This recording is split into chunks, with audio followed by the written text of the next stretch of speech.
Hello there, and welcome to the Sleepless Scientist, a quiet corner of the cosmos where thought can stretch and knowledge hums softly enough to dream beside it. Tonight we're not looking out at galaxies or drifting through the mathematics of stars. We're turning inward into something smaller but no less infinite, the landscape of memory.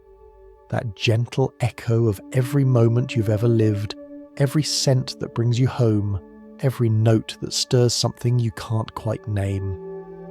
Before we begin, if you find comfort in these soft wanderings through science, I'd love if you could take a moment to like or subscribe, only if it feels right to you. It helps this quiet little constellation of minds reach others who might be searching for peace, or perhaps a slower kind of wonder. And if you'd like, let me know in the comments where you're listening from, and what time it is for you right now. It's always fascinating seeing all the moments of the world gather in one small thread of sound. Now, as the room grows quieter and the night settles around you like a blanket, let's begin our slow descent into the strange and tender science of remembering. Because somewhere between neurons and nostalgia, between forgetting and forever, lies the story of who we are. You can think of memory as a bridge made of light and breath.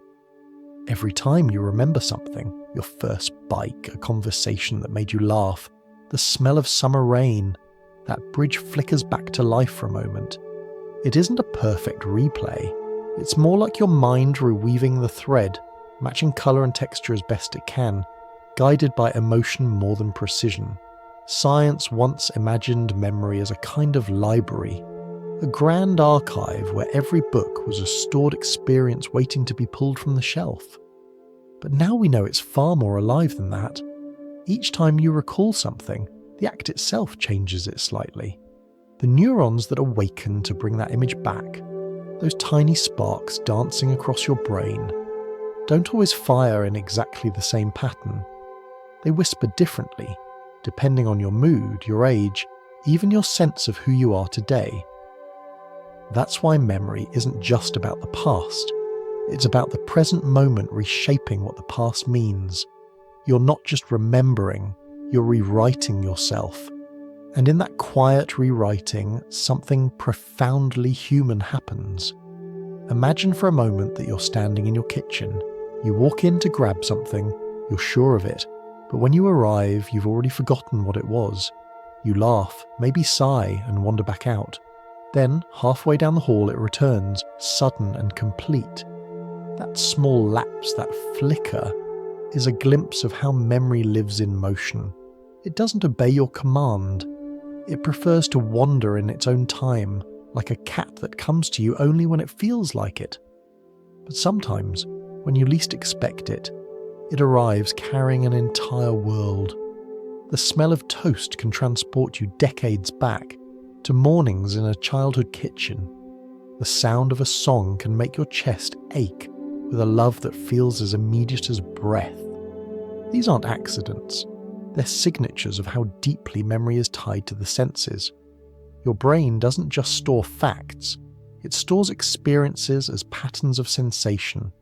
Each scent, sound, or texture is a key, waiting for the right moment to unlock the door. Scientists call this context-dependent memory, but that phrase feels too small for what it really is.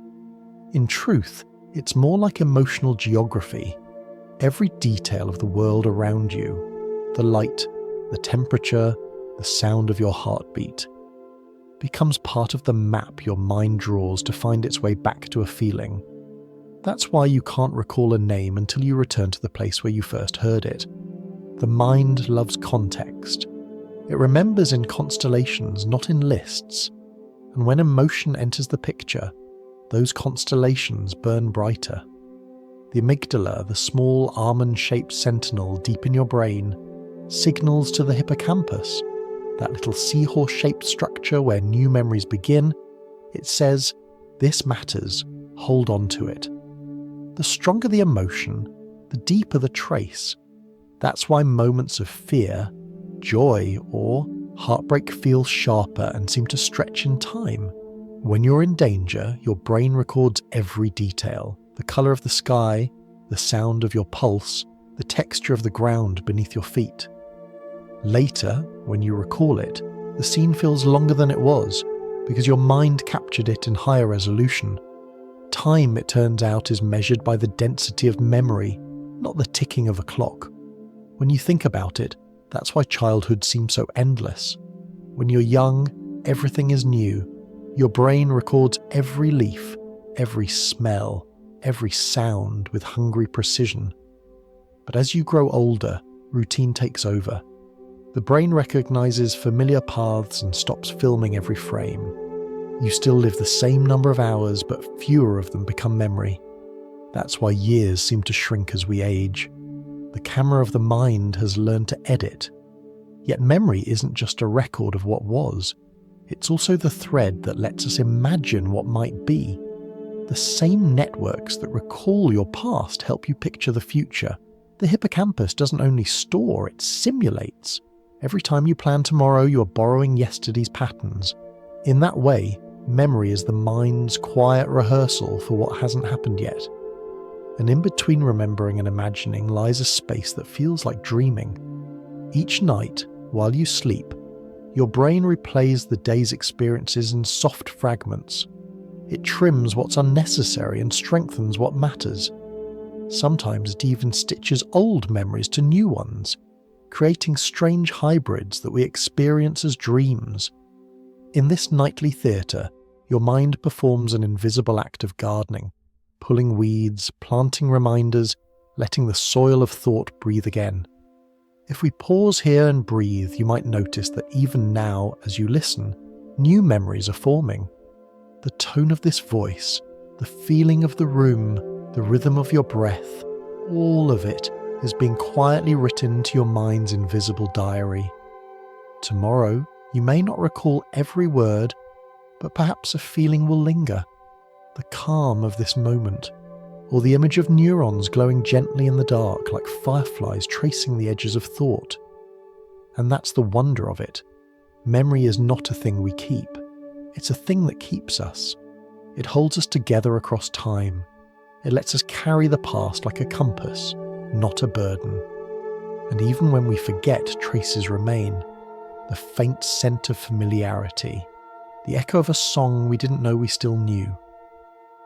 As we drift further into the story, our path will open toward the deeper architecture of memory, how it begins, how it endures, and how it sometimes falters.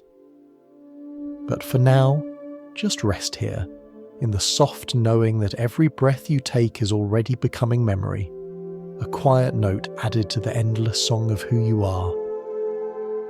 If we follow the thread a little further, we find that the act of remembering is far stranger and softer than it first appears. You might imagine memory as a collection of tapes or photographs, a neat archive where each event is stored intact, waiting patiently for you to retrieve it. But the truth, whispered through decades of psychology and neuroscience, is that memory isn't a recording at all. It's a story, one that changes every time it's told. Every time you recall something, your brain opens that memory like a document on a glowing screen. You read it, you add a few words, maybe erase a few, and then you hit save again. What you save in that moment is not the same as what you opened. It's been touched by your current feelings, your new experiences, even by the retelling itself. Scientists call this process reconsolidation, but you don't have to remember that word. Just think of it as the mind's gentle habit of rewriting its own diary. It's not a flaw. It's the reason we can heal, reinterpret, and forgive. The mind allows memories to breathe, to shift with the seasons of our lives. You don't remember your first heartbreak the same way now as you did when it happened. Back then it was sharp, almost unbearable.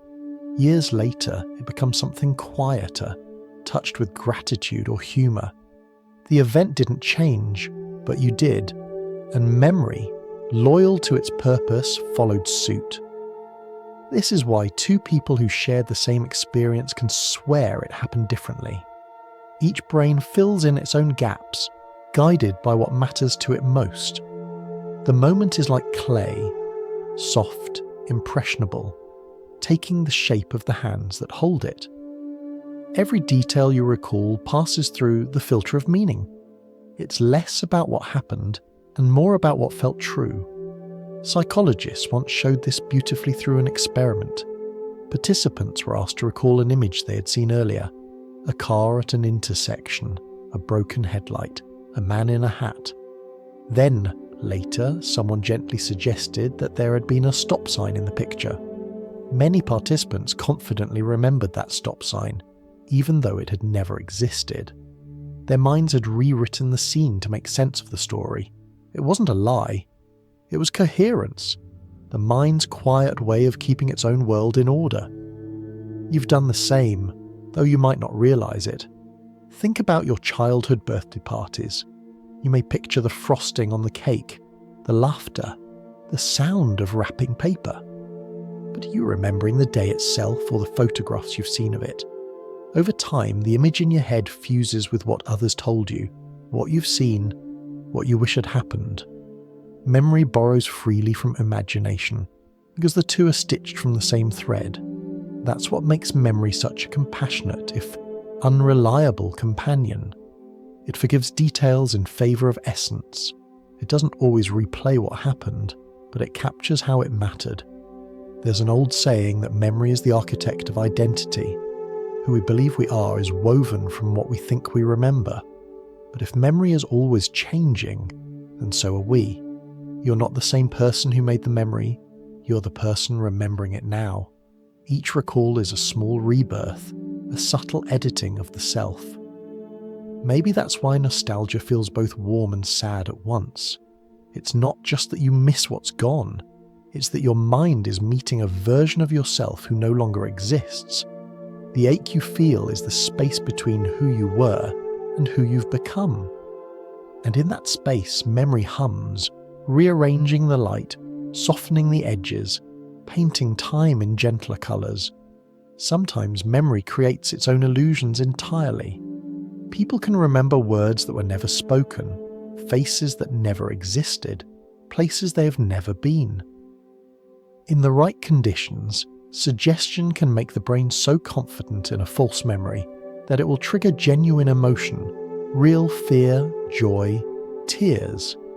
The cells fire as if the event were true, because to the mind, belief is enough to make something real. In laboratories, scientists once experimented with this in small, harmless ways. They told volunteers they'd been lost in a shopping mall as a child, though it had never happened. A week later, many of them could describe the mall in detail: the smell of popcorn, the pattern of the tiles, even the feeling of panic.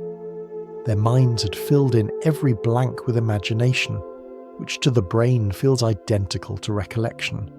It's unsettling, but also oddly beautiful. It means memory is not a static vault. It's a creative act. Every time you remember, you're performing. You rebuild the past from pieces scattered across your brain. A flicker of colour from the visual cortex, a whisper of emotion from the amygdala, a scent from the olfactory bulb. The hippocampus gathers them like an orchestra conductor, weaving them into a song you call remembering. And like any performance, no two renditions are identical. Some notes go missing, others appear out of nowhere, yet the melody remains recognisable. That's why the same story told many times changes shape. New emotions fill the spaces where facts fade away. The brain values meaning over accuracy, and perhaps that's its greatest kindness. Memory's fluidity also explains how we grow. When we recall a painful event in a new context, a moment of embarrassment, or a failure we once feared, it reopens. And in that openness lies a chance to heal. Therapists sometimes work with this principle, helping people recall trauma in safe surroundings so the mind can rewrite the emotional tone attached to it. The event stays the same, but the story around it changes. The memory becomes lighter to carry. It's strange to realise that the very mechanism that lets false memories exist also allows us to recover from real ones. The same door that lets distortion in also lets healing through. Memory's imperfection is not a defect. it's a doorway. Even simple, everyday forgetting can be seen as the brain's quiet housekeeping. When you can't recall what you had for lunch, weeks ago, that isn't failure, it's efficiency.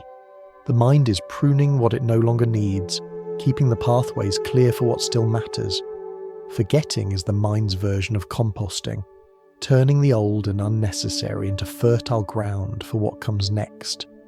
So the next time you catch yourself misremembering or arguing about details that seem obvious to you, smile a little. You're not broken, you're human. You're participating in one of the brain's oldest and most creative rituals, the art of retelling. Memory doesn't need to be perfect to be meaningful. Its job isn't to preserve life like an archive, it's to let life evolve. To remember is to revisit, and to revisit is to grow. As we drift further into this quiet exploration, we'll step gently into the deep architecture of how memories are built and stored, the delicate dance between neurons that allows a single thought to become a lifelong trace. But for now, rest in this simple truth. Your memories are not frozen pictures. They are living things, changing with you, breathing with you, and sometimes forgiving you. From here, the story opens into the quiet machinery behind the magic, the hidden architecture of remembering. You might picture the brain as a city at night, its neighbourhoods glowing softly with different lights. Each flicker, each pulse of energy is a trace of thought. Somewhere in that luminous landscape, a moment you lived, say, the sound of rain on a window, has been carefully stored, not in one single place, but scattered across this inner city like fragments of glass in different streets. The memory of the sound, the feeling of coolness, the sight of the droplets, they all live in different corners, and somehow when you remember, the city lights up in perfect harmony, and you relive the rain as if it were falling again. This city is not built of stone or metal, but of living bridges. These are neurons, the tiny cells that carry thoughts like electric whispers. They don't touch directly. Between them lies a microscopic gap, a shimmering space where messages leap across in bursts of chemistry and light. Scientists call these gaps synapses, but perhaps it's easier to think of them as doorways, tiny portals through which experience becomes connection. Each time one neuron signals another, a faint current passes and a pattern begins to form. If the signal repeats often enough, say every time you practice a piano melody or rehearse a friend's phone number, the connection strengthens. The bridge grows sturdier, the path more familiar. Over time, what was once a tentative link becomes a highway. The brain remembers by reinforcing these bridges, carving trails through its forest of connections. This gentle strengthening has a name in science: long-term potentiation, often shortened to LTP. But you can think of it more simply as the brain's way of saying, I'll remember this one. It's as if each spark of repetition lays another cobblestone along the road of memory, making it easier for thoughts to travel that way again. Neurons that fire together begin to wire together, a phrase scientists love, though what it really means is something far more poetic. The more two ideas meet, the more they recognize each other the next time. At the center of this glowing city lies the hippocampus, shaped like a little seahorse curled deep within the folds of the brain. It's often called the gateway to memory, because nearly all new experiences must pass through it before they can settle into long-term storage. If the hippocampus were to fall silent, new memories would never quite find their way home. You could carry on a conversation, even laugh and nod, but moments later it would all vanish like breath on glass. That's what happened to a man named Henry Molaison, known for decades in neuroscience simply as HM. After surgery to treat his severe epilepsy damaged both sides of his hippocampus, he was left unable to form new long-term memories. He could still remember his childhood and the faces of old friends, but each day became a kind of eternal present. If you met him and left the room, he would greet you again moments later as if for the first time, and yet something miraculous remained. He could still learn. When asked to perform a simple drawing task that required tracing a shape in a mirror, Henry improved each day, even though he swore he'd never done it before. His hands remembered what his conscious mind could not. This gentle mystery revealed that memory is not one single system, but many. Beneath the surface, the brain keeps multiple ledgers, some for facts and events, others for habits and motion, others still for emotions and sensations. It's helpful to imagine memory as a library with many wings. One holds your autobiographical stories, where you grew up, who your friends were, the scent of your grandmother's kitchen. Another holds general knowledge, how to spell your name, what the capital of France is, what fire feels like. And yet another wing holds skills, the ability to ride a bicycle, play the guitar, or type without looking. Each of these wings is built differently, cared for by different librarians within your brain. The hippocampus manages the autobiographical section, cataloguing and cross-referencing your experiences. The amygdala, a small almond-shaped structure nearby, works as the highlighter pen. It decides what deserves special attention, marking emotional moments in bright ink so they won't fade. The basal ganglia, deep in the brain's core, handles the rhythm of habits, the graceful automation of skill. Meanwhile, the cortex, the brain's outer layer, acts as the vast shelves where knowledge settles for the long haul. Together they form a symphony of specialization, each section humming softly with its own task. When you recall a memory, you're not pulling a book from one shelf. You're calling the orchestra to play again. The hippocampus cues the strings, the amygdala sets the tempo, the cortex fills in harmony, and the sensory areas, sight, sound, smell, join in with their own quiet melodies. The song that emerges is what you experience as remembering. Sometimes, though, the orchestra stumbles. A note is missing, a player starts too early and the melody wavers.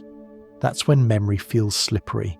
The word on the tip of your tongue, the name just out of reach. But even then, the music is still there, waiting to be tuned. A moment later, when the missing connection sparks to life, the word returns as if it had been hiding behind the curtain the whole time. It's worth remembering too that this entire concert runs on chemistry.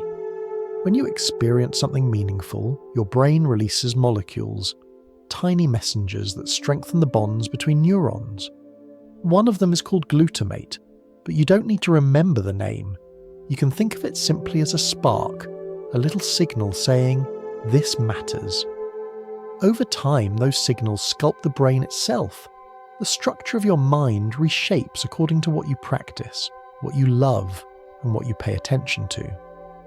Neuroplasticity, the brain's ability to change and adapt, means that learning is not just something that happens inside you, it changes you.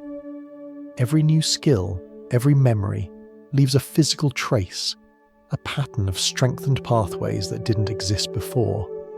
Like a potter's hands reshaping clay, your experiences mold the very fabric of your brain. And yet, despite this complexity, the process feels effortless. You don't feel the synapses sparking, the neurons branching, the chemicals dancing. You simply feel the soft click of recognition, the warmth of familiarity. The inner city of your brain hums quietly, building and rebuilding its bridges without ever disturbing your peace. So the next time a song lyric drifts into your mind uninvited, or a half-forgotten smell pulls you across decades, picture it like this: a pulse of light running through the tunnels of your inner city, finding its way back to a place you once stood. The architecture of memory isn't rigid, it's alive, luminous, forever rearranging itself around what you hold dear.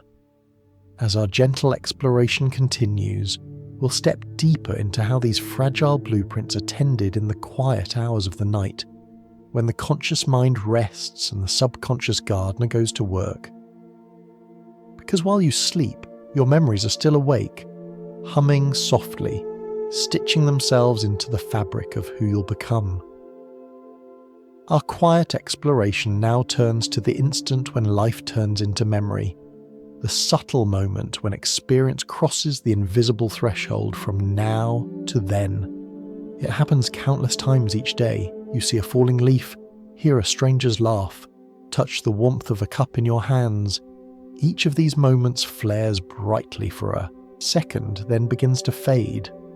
Most disappear completely, like footprints washed by rain, but some remain, tiny constellations in the vast sky of your mind. Why these and not others? What makes one moment stay while another vanishes? To answer that, we have to slow down to the speed of the mind itself. The first step of memory is encoding, a word that sounds mechanical, but in truth, it's something much gentler. It's the brain's way of translating the raw sensations of the world into patterns it can keep.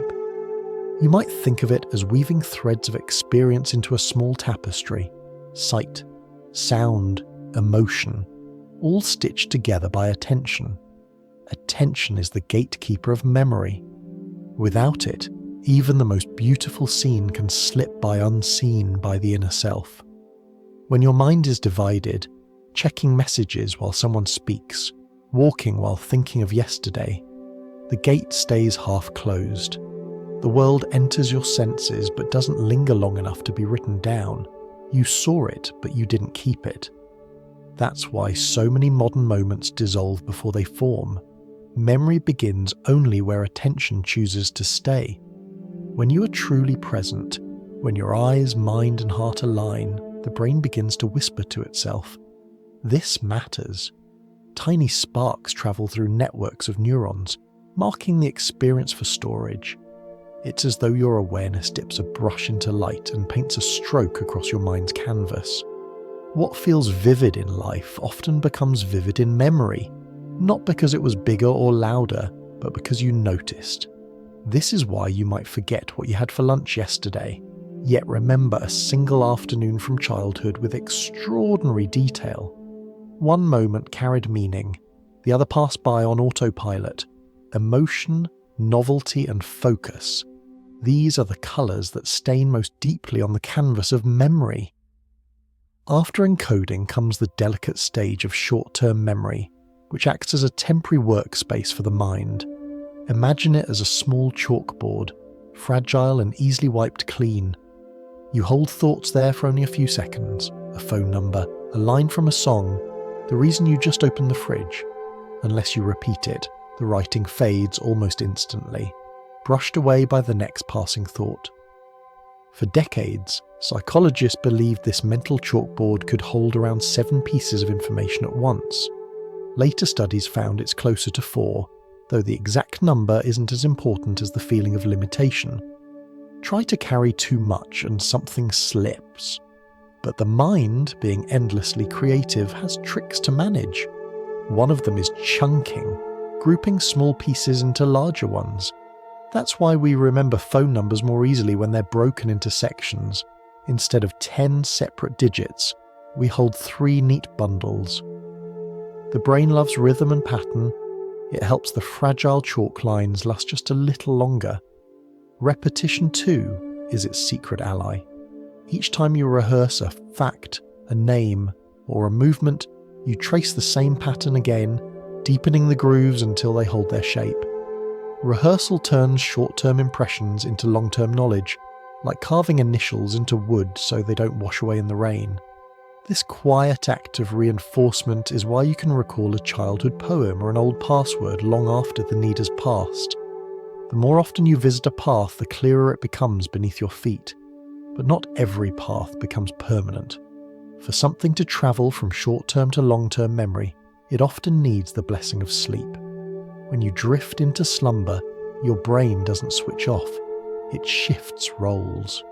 The hippocampus, that seahorse-shaped librarian, begins to replay the day's experiences in soft pulses of electrical activity. It sorts, organises, and decides what to keep. The memories that repeat, those marked by emotion or relevance, are sent out to the wider cortex for safekeeping. The rest quietly fade, their energy recycled into dreams. You might picture this process as a gentle librarian walking through a quiet hall, holding a lantern. She pauses at certain shelves, glancing at pages still glowing faintly from the day's events. Some she copies into the grand archive, others she lets drift away into the dark. In this way, your mind curates its own story, choosing meaning over quantity. Sometimes this process works too well. A single intense moment, a shock, a loss, a burst of joy, can leave a memory so strong it feels branded into you. The amygdala, the brain's emotional watchtower, releases signals that tell the hippocampus, remember this forever. It's the reason you recall where you were during moments of fear or awe, and why trauma can linger for years. Emotion makes the memory heavy enough to anchor deep, and yet memory is merciful. Over time, even the sharpest impressions soften at the edges. What once felt unbearable becomes faint, like a photograph fading under sunlight. This is not loss but survival. The brain is kind enough to dull the pain while leaving behind the lesson. Forgetting, in its quiet way, is the mind's compassion. At every stage, encoding, short-term holding, long-term storage, the process is both mechanical and magical. Each memory begins as a pattern of electrical signals and chemical sparks, but those dry facts don't capture what it feels like. It feels like warmth, recognition, the pulse of being alive. When you look at an old photograph and your throat tightens, that's memory made flesh, the abstract transformed back into emotion. Some scientists once described memory as an ecosystem. The hippocampus, amygdala, and cortex are not separate machines but living partners, exchanging signals like bees and flowers. Each influences the other, balancing what to store, what to trim, what to bloom, and like any living ecosystem, memory depends on rhythm. Cycles of wake and sleep, focus and rest, attention and release. That rhythm is what makes a day more than a list of hours. Every sight and sound is filtered through the gentle tides of perception, and only a few drift ashore as lasting memories. The rest return to the sea of the unconscious, where they mingle, dissolve, or perhaps resurface years later as déjà vu, a brief shimmer of familiarity with no clear origin. It's humbling to realize that you are remembering this very moment even as it unfolds. The sound of these words, the weight of your body against the bed or chair, the faint background noises of your own life, all of them are being encoded right now. Whether they stay or fade will depend on many small variables: your attention, your emotion, your sense of presence. But in this instant, they are alive, luminous, part of your story. As we move deeper into this quiet landscape, we'll begin to follow memory into the dreaming mind, to see how the sleeping brain continues this work of shaping, pruning, and strengthening, turning the raw material of a day into something that lasts. But for now, just breathe and notice how your present is already slipping gently into the past. Every heartbeat, every word, every second, each one becoming memory even as it passes. If we follow the thread a little further, we come to one of memory's most delicate balancing acts, the space between what we hold for a moment and what we keep for a lifetime. You could think of it as the difference between carrying something in your hands and tucking it away in your heart. Both matter, but they serve different purposes.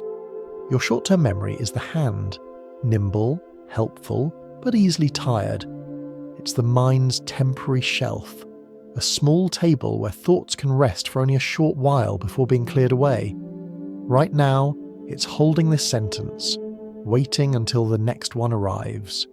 Then it will sweep away the old words to make room for new ones, always in motion, always letting go. This temporary workspace is what allows you to dial a number you just heard or repeat directions to yourself as you walk. It's astonishingly fast yet limited. For decades, scientists believed we could hold about 7 separate bits of information in this mental space. 7 digits, 7 letters, 7 small items at once. But later research suggested it might be closer to 4. 4 bright orbs spinning in the air before one inevitably slips from your grasp. Of course, the brain doesn't really count like that. It flows in patterns, not numbers. When information arrives, your mind automatically groups it into meaningful chunks. This is why a long string of numbers feels impossible to remember until you break it into smaller clusters. 415 feels easier than 415 8 and 6 7 5 3 0 9 because your brain compresses it into rhythm, into melody. Memory loves rhythm. It's how the brain catches the beat of life itself. Try to juggle too many new thoughts at once, and your attention splinters. The neural circuits that keep information active start to fade like handwriting left in the rain. But if you rehearse the thought, repeat it, whisper it, visualize it, it stays longer. You're retracing the same pattern, strengthening the same pathway. Each repetition is like a musician practicing a single chord until the fingers know the distance between notes without thinking. This is how short-term memory begins to transform into long-term memory, through rehearsal and meaning. Each time a thought returns, your brain adjusts its internal chemistry ever so slightly, making it easier for those same neurons to talk to each other again. It's as if the path between them is being cleared of leaves and roots, smoothed by footsteps. Over time, it becomes a road and eventually a highway. The more you travel it, the less likely it is to disappear. But what truly determines whether something stays or fades isn't repetition alone, it's connection. The brain doesn't file experiences by date, it files them by association. You remember what links to something else, what fits into your story. A random number might vanish in minutes, but a number that matches your birthday or the date you fell in love might stay for years. The hippocampus, that quiet, seahorse-shaped librarian, always prefers meaning to raw data. When an idea has context or emotion, it earns a bookmark. The transfer from short-term shelf to long-term vault happens gradually. During waking hours, your hippocampus acts like a busy post office, collecting and sorting experiences. Then, while you sleep, it begins to file them properly, sending each piece of information to the parts of the brain best suited to keep it safe. Visual details go to the visual cortex, sounds to the auditory areas, emotional tones to the amygdala. Sleep is not the absence of thought. It's the night shift of the mind, a quiet crew working by lamplight to tidy up the day. This is why people who study late into the night often recall less than those who rest. Without sleep, the transfer halts midway. The letters never reach their destination. When you wake after good rest, your mind feels clearer, as though someone has cleaned your inner desk overnight. You're not just rested, you're reorganized. Long-term memory is vast, almost boundless. It doesn't feel like a single place, but rather a landscape with valleys and hidden paths, a terrain shaped by years of experiences. Some memories are like landmarks, standing tall and easy to find. Others lie buried under time and repetition, faint but still there if you know where to look. It's not that the older ones vanish. They just grow quieter, their trails overgrown until something, perhaps a scent, a song, or a voice, leads you back. Emotion often decides which memories take root deepest. The amygdala, that ever-watchful guardian of feeling, can turn a fleeting experience into a lifelong imprint if it carries strong emotion. Think of the moment you first heard devastating news or saw something breathtaking. The surge of feeling acts like a seal of wax, pressing the image firmly into the mind's surface. It's a survival trick honed by evolution. Remember what felt important, forget what did not. Yet not all long-term memories are conscious. Beneath the surface lies the realm of procedural memory, the body's own way of knowing. It's where skills live, how to tie a knot, play a piano, or ride a bicycle. These memories don't need words. They're stored in deeper brain structures like the basal ganglia and cerebellum, regions that quietly handle rhythm and movement. Even when you've forgotten the steps of a dance, your feet may still remember the feeling of the floor. And then there's semantic memory, the vast web of facts and meanings. The knowledge that Paris is in France, that the sky is blue, that water can freeze or flow. These memories don't belong to any specific moment. They're the backbone of understanding, the language of your inner world. Together, procedural, semantic, and episodic memories form a system that allows you to move, think, and feel as one coherent person. But what's astonishing is how distributed all this is. There's no single vault or archive where long-term memories sit like rows of books. Instead, each memory is a network, a pattern of electrical and chemical relationships stretching across different regions. To recall something is to recreate that pattern, to light up the same constellation again. The hippocampus acts as the conductor, reassembling the scattered fragments into a single melody. Sometimes that reassembly goes smoothly, sometimes it falters. You might remember a smell but not the name, a face but not the context. That's the brain retrieving part of the constellation, but not all. And yet even incomplete memories carry warmth, like hearing the echo of a song you once loved but can't quite place. In the end, the dance between short-term and long-term memory is a lesson in balance. One keeps you functional in the moment, the other keeps you connected to the story of your life. One writes in pencil, the other in ink. But both can be rewritten. When you forget something from short-term memory, it's not gone. It's simply never made the journey to the vault. When you recall something from long-term storage, you open it to gentle editing, allowing the present to tint the past with new colours. Perhaps that's why memory feels so human. It's not mechanical, but merciful. It keeps enough to remind you who you are, yet forgets enough to let you grow. Every new experience rebalances the shelves, clearing, filing, creating space for what's still to come. As we drift onward, our path leads gently toward the night itself, the place where these processes truly come alive, because it's in sleep, in dreaming, that the vault of memory hums the loudest, and the mind decides, with infinite patience, what you'll keep for tomorrow. The path now carries us into the quiet hours of the night, where your body rests but your mind continues its secret labour. You might think of sleep as absence, as stillness, as the world turning its lights off. But within you, it's anything but empty. Inside the hushed darkness, the brain glows softly, a hidden city awake with gentle electricity. And among its most devoted workers is memory itself, sifting through the day you've just lived. All through your waking hours, your hippocampus, that tiny seahorse-shaped librarian, collects experiences like fragile papers placed in a temporary folder. They're full of meaning, but disorganized. The smell of coffee this morning, a sentence someone said, a fleeting thought you meant to write down. If you never slept, that folder would soon overflow. But when you drift into sleep, the brain begins to file it all away with remarkable care. Scientists have watched this process unfold through the glow of brain imaging. During deep sleep, the hippocampus replays patterns of activity from the day, bursts of electrical rhythm known as sharp wave ripples. You don't have to remember that term. You can picture them instead as small flashes of light moving through a tunnel, carrying precious parcels of experience. Those parcels are then delivered to the neocortex, the brain's vast archive, where they can settle more permanently.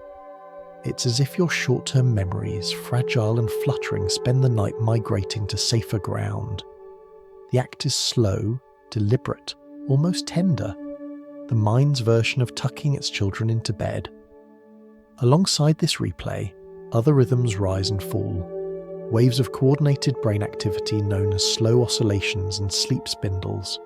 But don't imagine equations or signals. Imagine instead an orchestra playing in slow motion. The drums beat softly, deep and low. That's the slow oscillation, while a higher melody spirals gently above, the spindle. When these rhythms align, memories strengthen. The sleeping brain, in its quiet concert, decides which notes of your day will echo into tomorrow.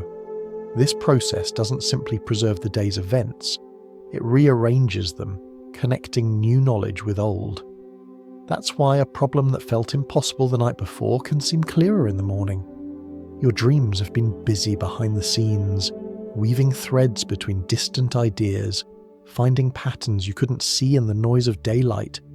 Sleep doesn't just rest the body, it thinks for you in its own mysterious language. You've probably felt this without knowing its name. Maybe you studied before bed and woke up remembering the lesson more clearly. Or perhaps you struggled with a decision, then found the answer waiting for you after a good night's rest. It isn't magic, it's the slow conversation between hippocampus and cortex, trading signals back and forth until understanding blossoms. The brain has always known that wisdom needs darkness to grow. During rapid eye movement, REM sleep, the mind takes a different tone. If deep sleep is the librarian organising, REM is the dreamer painting. The hippocampus quiets slightly, while emotional centres like the amygdala and prefrontal cortex light up. The result is a vivid theatre of images, sensations and feelings. Dreams often seem nonsensical, but they serve a purpose. They allow the mind to revisit emotions safely, to integrate what the waking self may have set aside. In dreams, fear can become symbolic, loss can soften, and confusion can find strange poetry. The brain rehearses reality, running simulations in which you explore what might have been or what could be. Scientists have found that people deprived of REM sleep struggle to regulate emotion. Their waking hours feel raw, unfiltered. Dreams are more than whimsy, they are emotional maintenance. Some researchers even suggest that dreaming helps the brain distinguish between similar memories. Think of it as tidying your photo album so that one doesn't blur into another. Each night, the sleeping brain labels, cross-references, and tucks away what belongs where. By morning, you awaken not just rested, but rebalanced. Your inner archive a little more ordered, your emotions a little more at peace. It's humbling, isn't it, to think that while you lie still in the dark, your mind is sculpting the architecture of who you are. That the stories of your life are quietly stitched together not in moments of excitement, but in hours of surrender. The poet Rilke once wrote that the night is just as alive as the day, and neuroscience has gently confirmed him right. Beneath your dreams, the brain hums in slow electric tides, performing its nightly act of remembering. And yet, sleep is not only about consolidation, it's also about forgetting. Some traces must fade so others can grow stronger. If every fragment of every day were preserved, your mind would drown in details. Sleep allows the pruning, the clearing of mental underbrush. What remains is what matters. The threads of meaning, the emotional tone, the patterns that will serve you again. So when you wake with a vague sense that something has shifted, that the world feels a little clearer, or your mood a little lighter, it's not your imagination. The night has done its quiet work. Dreams have untangled the knots. Memories have found their rightful shelves. The disordered symphony of the day has become harmony again. Some people say they never dream, but that's not quite true. They simply don't remember. The dreaming mind is always there, hidden behind the veil of consciousness, speaking in symbols and echoes. Sometimes it offers gentle reflections of your life, a place you once knew, a face that's gone but still beloved. Other times it merges the impossible with the familiar, a house that shifts shape, a conversation that feels both ancient and new. These are not random. They're the language of integration, the brain's way of saying, "Here, I've kept this for you, but I've made it easier to hold." And so, every morning you awake slightly different from the person who fell asleep. The map of your mind has been redrawn. A few roads erased, others highlighted. Some memories settle deeper, others released to the quiet river of forgetting. The person you are now contains the dream work of every night before, the product of countless evenings of sorting, softening, and renewing. Tonight, when you finally close your eyes, remember that you're not simply leaving the world behind, you're entering the workshop of your own continuity. In the silence of your breath, your memories will whisper to one another, deciding together what to keep, what to let go, and what new connections to make. And when you wake, the world will feel familiar again because your brain, in its infinite patience, will have made it so. As we drift further into the story, our journey will turn to the heart's companion in all of this, emotion, and how feeling not only colours what we remember, but determines what survives. Because memory, at its core, is not built only from facts, but from the fire of what mattered. Our quiet exploration now turns toward the heart of memory, the place where fact becomes feeling, and feeling becomes unforgettable. If sleep is the gardener of the mind, emotion is the fire that tells the gardener what to keep. It decides what matters, what fades, what becomes the landmarks of your inner world. When you look back over your life, the moments that stand out are rarely neutral. They're charged with warmth, sorrow, excitement, or fear. You remember the trembling of your hands during your first confession, the flutter in your chest before a kiss, the pulse of adrenaline as something unexpected unfolded. Emotion imprints memory the way fire hardens clay. It seals the experience, fixing its shape. This process begins deep within the folds of the brain, in a small almond-shaped structure called the amygdala. It sits close to the hippocampus, whispering to it in a language older than words. The hippocampus records what happened. The amygdala insists this part matters. Together they form an alliance of logic and feeling. When an event stirs strong emotion, the amygdala releases chemical messengers, tiny signals that heighten attention and strengthen the neural connections responsible for storage. You don't need to remember the names of these molecules. Imagine instead a rush of colour spreading across the mind, painting the scene more vividly so it won't fade. That's why the ordinary often dissolves, while moments of intensity remain crystalline. You might forget every breakfast you ate last year, but you remember the morning you received good news, or the day a heartbreak began. Emotion narrows the beam of attention, turning the mind's gaze into a spotlight. Whatever stands in that light is remembered. Everything else slips back into shadow. The strength of that spotlight also explains why fear and joy both stretch time. In a sudden, intense moment, a fall, a near accident, a surprise, the brain floods with awareness. Each detail, from the sound of your heartbeat to the colour of the sky, is written down in high resolution. When you recall it later, it seems to have lasted longer than it did. Emotion dilates perception. It slows the clock inside you. The same happens in happiness, though in softer tones. The warmth of laughter, the shared glance across a room. These too slow the internal clock. Time feels abundant when you care. Perhaps that's why days of contentment feel endless, while weeks of indifference vanish without trace. The mind measures life not in minutes, but in moments of meaning. At the biological level, emotion and attention are partners. Attention determines what enters. Emotion decides how deeply it sinks. When you're focused but indifferent, memory holds loosely. When you're emotionally moved, even without effort, the imprint is stronger. That's why teachers who tell stories help students remember better than those who recite facts. Story awakens emotion, and emotion in turn strengthens the architecture of memory. Think of the first time you travelled somewhere far from home. Everything was new. The language, the smell of the air, the way light fell differently in the afternoon. Each detail shimmered with emotion, curiosity, awe, perhaps even a little fear. That's why those memories remain so vivid. Novelty and feeling work together to write more deeply. Your brain is a sculptor that works hardest when it's surprised. The opposite is also true. Routine dulls the sculptor's hand. When days repeat without variation, memory collapses them into one continuous blur.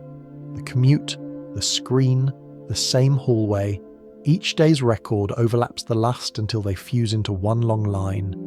This isn't failure, it's efficiency. The brain, ever practical, chooses to save its energy for what feels alive. Yet emotion is not always kind. Traumatic memories can etch themselves too deeply, their imprint becoming almost unerasable. The same chemical messengers that strengthen ordinary memories can, under extreme stress, carve wounds into the circuitry of the brain. That's why certain sounds or places can suddenly bring back a flood of sensations long thought forgotten. The amygdala doesn't distinguish between then and now, it simply signals, pay attention, this once kept you alive. Therapists who work with trauma understand this well. Healing often means helping the mind revisit the memory safely so that the emotional tone can change. When a painful event is recalled in a calm environment, new signals overlay the old ones. The memory softens, it becomes a story rather than a prison. Emotion created the scar, but emotion can also rewrite it. In a way, we are emotional archaeologists of our own lives, digging, dusting, sometimes reshaping what we find. Each recollection is both a return and a renewal. This is why nostalgia feels so paradoxical. It carries sweetness and ache in the same breath. You're reliving joy, but you're also aware it's gone. The amygdala and hippocampus dance together, one singing of loss, the other of gratitude. Even small emotions, repeated gently, can shape memory in profound ways. A child who feels safe and loved forms strong, stable patterns of recall. Each moment of comfort reinforces the idea that the world is kind. A person who lives with chronic fear may find their memory tilted toward the negative, their brain always scanning for danger. What we feel most often becomes the lens through which we remember everything else. Attention, too, is coloured by emotion. Try to recall a room you love, perhaps your kitchen, your study, or a place you rest. Now picture a room you dislike. The difference is immediate. In one, your mind notices the details that please you. In the other, it catalogues flaws. The room hasn't changed, your emotion has. Attention follows affection, and memory follows attention. This is why people in love remember the smallest details of each other's lives, the way someone laughs, the shape of their handwriting. The emotion heightens awareness, and awareness preserves detail. When love fades, those same details dim, not because they're lost, but because the spotlight is turned elsewhere. The memory remains, but its glow softens, like the last light after sunset. Emotion gives memory its music. Without it, life would be a list of events, useful perhaps, but empty. With it, memory becomes a song complete with melody and rhythm. The amygdala doesn't care about dates or accuracy, it cares about tone. It remembers how something felt, not necessarily how it was. This is both its grace and its flaw. So when you look back on your life and notice that some memories seem sharper than others, know that it isn't randomness, it's meaning. Your brain is a storyteller and it keeps the chapters that changed you. Later in our journey, when we explore forgetting, we'll see how emotion also decides what to release. But for now, it's enough to know that every strong feeling leaves behind a thread of light, connecting you to that moment forever. The intensity may fade, the details may blur, but the echo remains. As we drift gently onward, the trail of our story leads us toward the other side of memory, the moments when recall falters, when the past slips its grasp, when forgetting arrives not as an enemy, but as a quiet form of mercy. Because even the brightest fires must eventually cool, and sometimes that cooling is the only way for new warmth to begin. Our quiet exploration now turns toward forgetting, the softer twin of remembering. We often treat it as loss, as if every memory that fades is a small defeat. But forgetting is not failure, it is a form of care. It is the mind's way of pruning its own garden, trimming what no longer grows so that something new can flourish. Think of your memory as a living forest. Every day, thousands of impressions fall like seeds. Sights, words, gestures, thoughts. If each seed took root, the forest would soon choke itself with density. The sunlight of awareness would never reach the ground. So the mind, ever wise, lets most of those seeds rest only for a moment before dissolving them back into soil. Forgetting is that silent composting. It clears space for growth. We notice forgetting most sharply when it touches something we wish we could keep. The name of a person who once mattered. The reason we entered a room. A story told by someone who is gone. These moments sting, but behind them lies a quiet truth. Forgetting is the cost of attention. You can't hold everything at once. To see clearly, you must let some things fall away. Memory and forgetting are not enemies, but dance partners, each giving shape to the other. A psychologist named Daniel Schachter once described what he called the 7 sins of memory. But if you listen carefully, those sins are not really moral failings. They're weather patterns of the mind. They describe how memory shifts and breathes. The first is transience, the natural fading of detail over time. Picture old ink softening on paper, or footsteps on a path slowly erased by wind. You remember the outline of a day, not its every colour.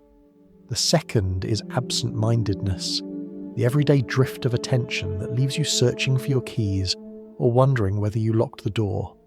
It's the mind's version of blinking, a brief lapse that keeps the system from overheating. Then comes blocking, the tip of the tongue phenomenon. You know the word, the name, the tune. It hovers just beyond reach, teasing you. Somewhere inside, the neurons are searching their shelves, pulling open drawers, muttering to themselves, "I know it's here somewhere." It's frustrating, but also strangely human.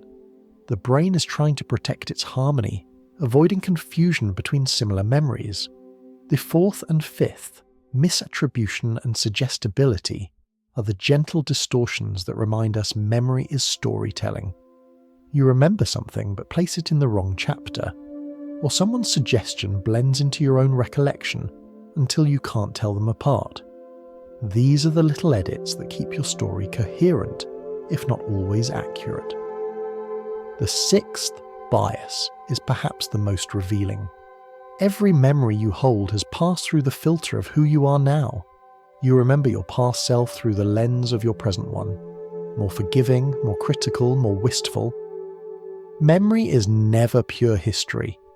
It's autobiography revised with each rereading. And finally, there is persistence, the one sin that hurts because it refuses to fade. These are memories that replay against your will, regrets, losses, fears. The needle stuck in the groove of the mind's record. Yet even here, there's compassion. Persistence exists because your brain wants to learn. It replays the moment, hoping to understand to prevent future harm. Each of these so-called sins is really a strategy. Forgetting prevents overload. Distortion preserves identity. Persistence encourages reflection. The mind isn't trying to sabotage you. It's editing, shaping and balancing its library so you can keep living. It's easy to curse forgetfulness when it makes you look foolish, the missed appointment, the misplaced glasses. But think how unbearable life would be if you remembered every trivial detail.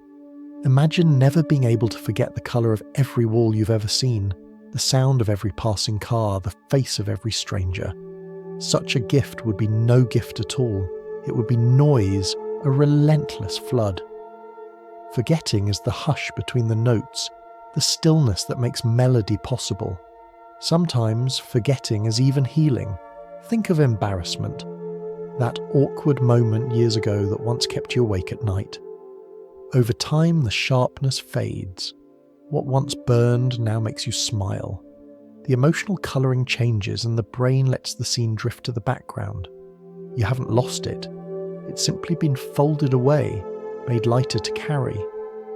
Forgetting is your inner mercy, softening pain by blurring its edges. Even the creative mind depends on forgetting. artists, writers, inventors, they all rely on the mind's ability to let go of fixed patterns so new ones can emerge. Forgetting clears the canvas. It breaks the repetition that traps imagination. Without forgetting, thought would never move forward. It would circle forever within its own history. There's a lovely paradox here. Forgetting helps us remember what matters most.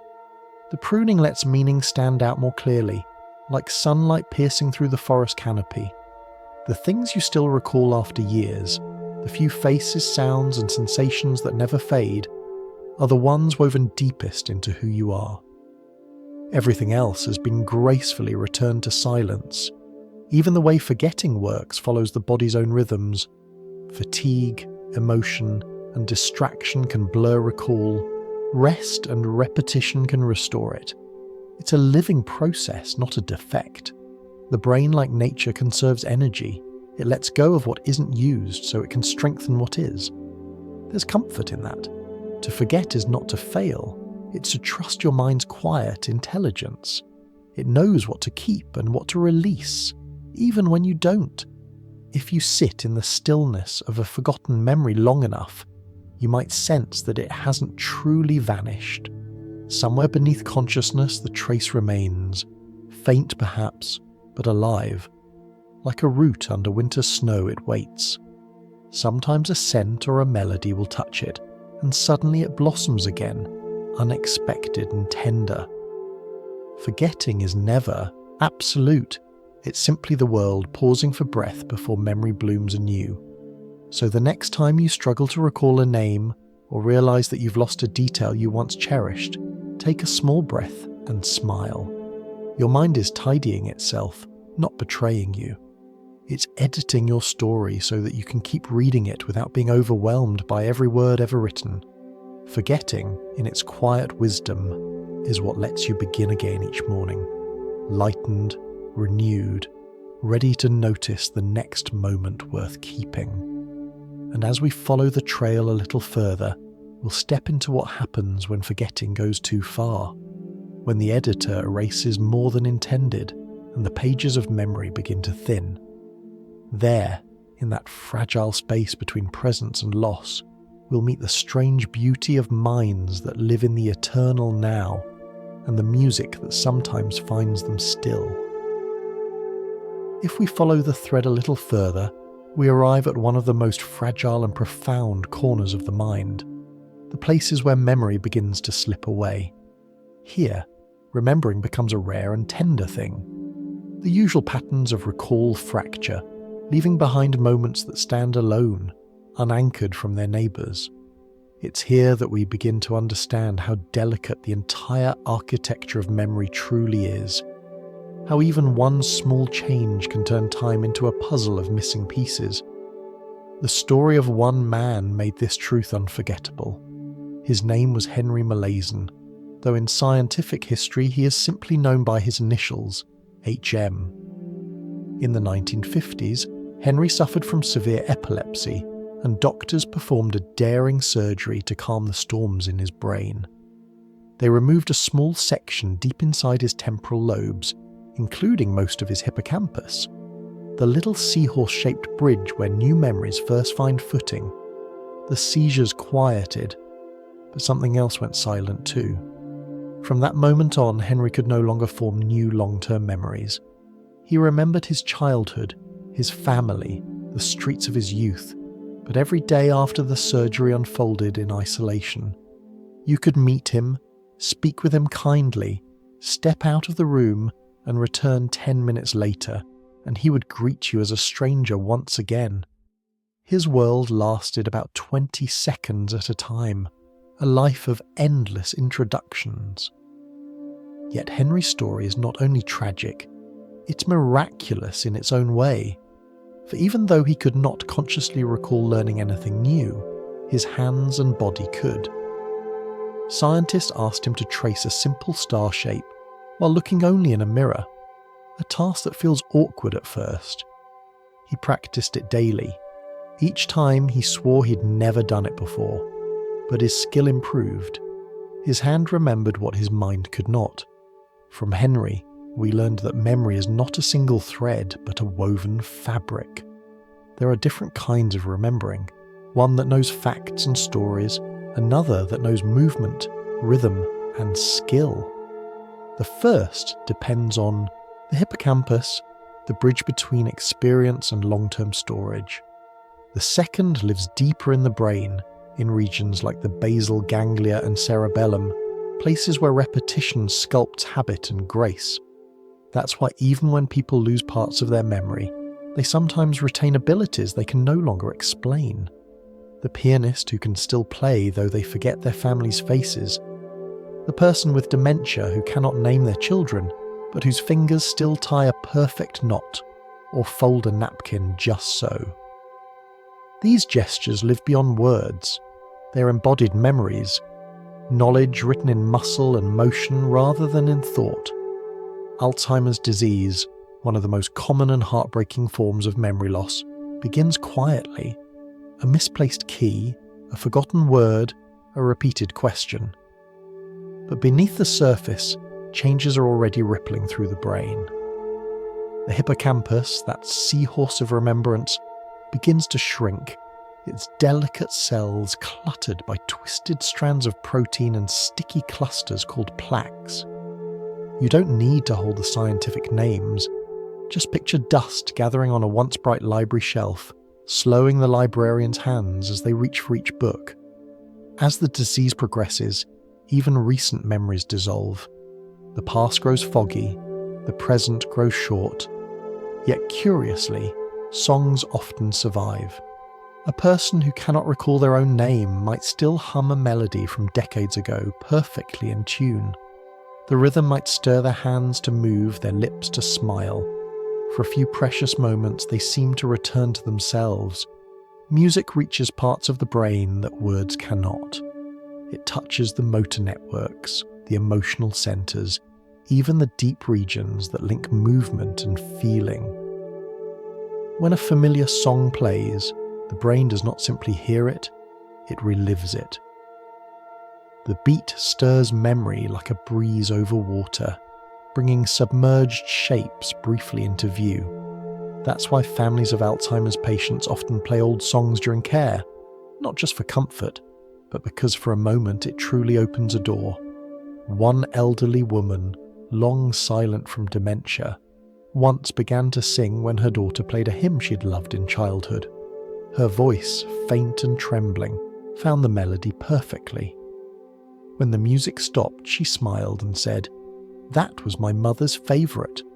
Then she fell quiet again. It's as if the music awakened a circuit untouched by the disease, a small island of self-preserved amid the rising tide of forgetting. The same miracle can happen in therapy for amnesia. Songs or smells often serve as anchors, cues that call forth memories otherwise inaccessible. A scent of rain might return someone to a long-forgotten street. A taste of cinnamon might summon the laughter of an old kitchen. These cues bypass the damaged bridges and find alternate routes through the vast network of the brain. Memory, even when wounded, finds ways to survive. This resilience tells us something profound, that memory is not a fragile glass that shatters once cracked, but a web, flexible, adaptive, woven from many strands. When one path is blocked, another may open. The mind improvises like a musician, finding new harmonies where old ones have faded. And perhaps that is why even in loss there can be beauty. To watch someone with Alzheimer's respond to a song is to witness memory not as a storage device, but as a pulse of life itself. It's less about recalling data than about feeling presence, the rhythm of being. The melody becomes a bridge to the moment, allowing the person to exist fully, even if they cannot name where they are. In that way, memory's disappearance teaches us something about its essence. We imagine remembering as the ability to look backward, but sometimes it is simply the ability to be, to feel connection, however fleeting. When memory breaks, what remains is not emptiness but essence, emotion, music, rhythm, touch. The body remembers love long after words forget it. To sit beside someone who has lost their memories is to see the architecture of the mind stripped to its foundation. Beneath the timelines and facts, there is still warmth, still recognition of kindness, still the reflex to hold a hand. Those are the roots of memory, not stored, but lived. And perhaps that is the quiet miracle of it all, that memory's deepest form is not what we can recall, but what we can still feel. The melody lingers even when the lyrics are gone. The soul of a person can hum long after the details fade. As we drift onward, our journey will pass into the stranger corners of the mind, the tricks and paradoxes that show just how mysterious memory can be. We'll meet déjà vu, that eerie twin of familiarity, and its counterpart, jamais vu, where the known becomes unfamiliar again. And through them, we'll see that memory, even when it deceives, is still reaching for meaning, still finding its way through the fog. Our path now carries us into one of the most intriguing landscapes of the mind, the places where memory bends and folds, creating illusions so convincing that they feel like glimpses of another life. These are the strange tricks of remembering, moments when the brain mistakes the new for the familiar, or the familiar for something entirely new. They are fleeting, often harmless, yet profoundly haunting, like déjà vu, that sudden shiver of recognition in a place you know you've never been. It can happen anywhere. You step into a cafe while travelling abroad. The scent of roasted beans, the flicker of afternoon light, the sound of spoons on porcelain. Suddenly it feels uncannily familiar. You pause, certain you've stood in this exact scene before, but you haven't. What you're experiencing is the brain's brief confusion between present perception and stored memory. Scientists think déjà vu occurs when the mind's two systems for recognition, one that tells you something is familiar and another that tells you where and when you've seen it, fall slightly out of sync. It's as if your emotional sense of familiarity fires a heartbeat too early, before the logical system can confirm it. The result is a false signal of memory. You feel the warmth of recognition without the context to support it. But there's something poetic about that misfire, isn't there? It reminds us how delicately memory and reality are intertwined. For a second, time folds in on itself.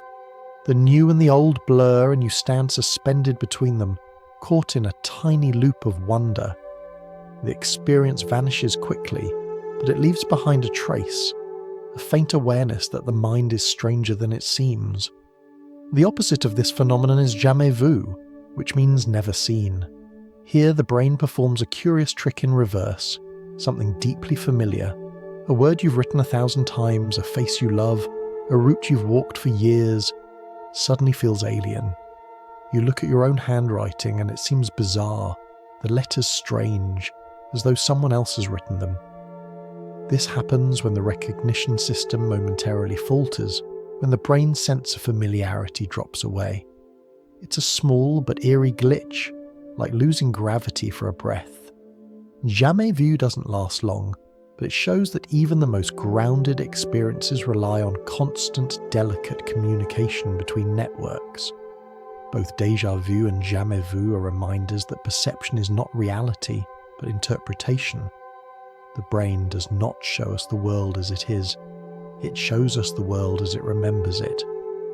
Every instant is filtered through expectation, through the catalogue of what came before. When those systems align imperfectly, we glimpse the seams, the scaffolding of consciousness itself. Sometimes these glitches are playful, almost mystical. Writers and poets have long been fascinated by déjà vu, treating it as evidence of parallel lives or echoes from dreams. Perhaps the scientific explanation doesn't erase the wonder, perhaps it deepens it. Even knowing that déjà vu is just a momentary slip in the brain's timing, the feeling still carries a shimmer of mystery, as though, for an instant, the universe whispered, "You've been here before." Then there are minds that experience the opposite of forgetting, people for whom the gates of memory never close. This rare condition is called hypothymesia, or highly superior autobiographical memory. Those who have it can recall the details of nearly every day of their lives. What they wore, what they ate, the weather, the headlines on the news. Ask them about a random Tuesday 20 years ago, and they'll tell you exactly how it felt to be there. At first glance, it sounds like a gift, the ultimate defense against time's erosion. But for many who live with it, the gift is heavy. Every joy remains, but so does every wound. They can't forget heartbreak, embarrassment, loss. The past never fades. It walks beside them like a shadow. One woman described it as living inside an endless movie that she can never stop watching. The reel never pauses. Every moment remains vivid, whether she wants it or not. This condition shows us why forgetting, though painful, is essential. Memory's strength lies not in total preservation but in flexibility, the ability to let go, to reshape, to reinterpret. Without that, there would be no healing, no peace, no room for the new. The perfection of recall can become a prison, trapping the mind in its own corridors.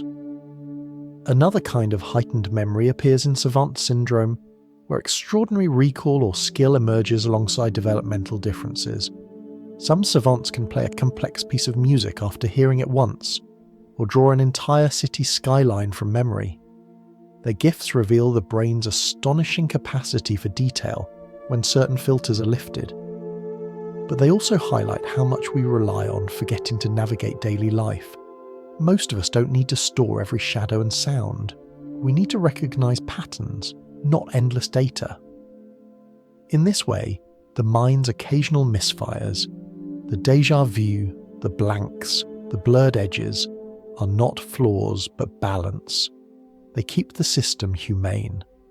The brain remembers enough to guide you, but not so much that you drown.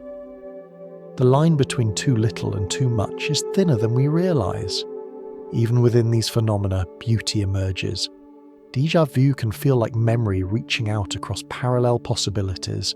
Jamais vu can make the familiar shimmer with new strangeness, as if the world were being born again before your eyes.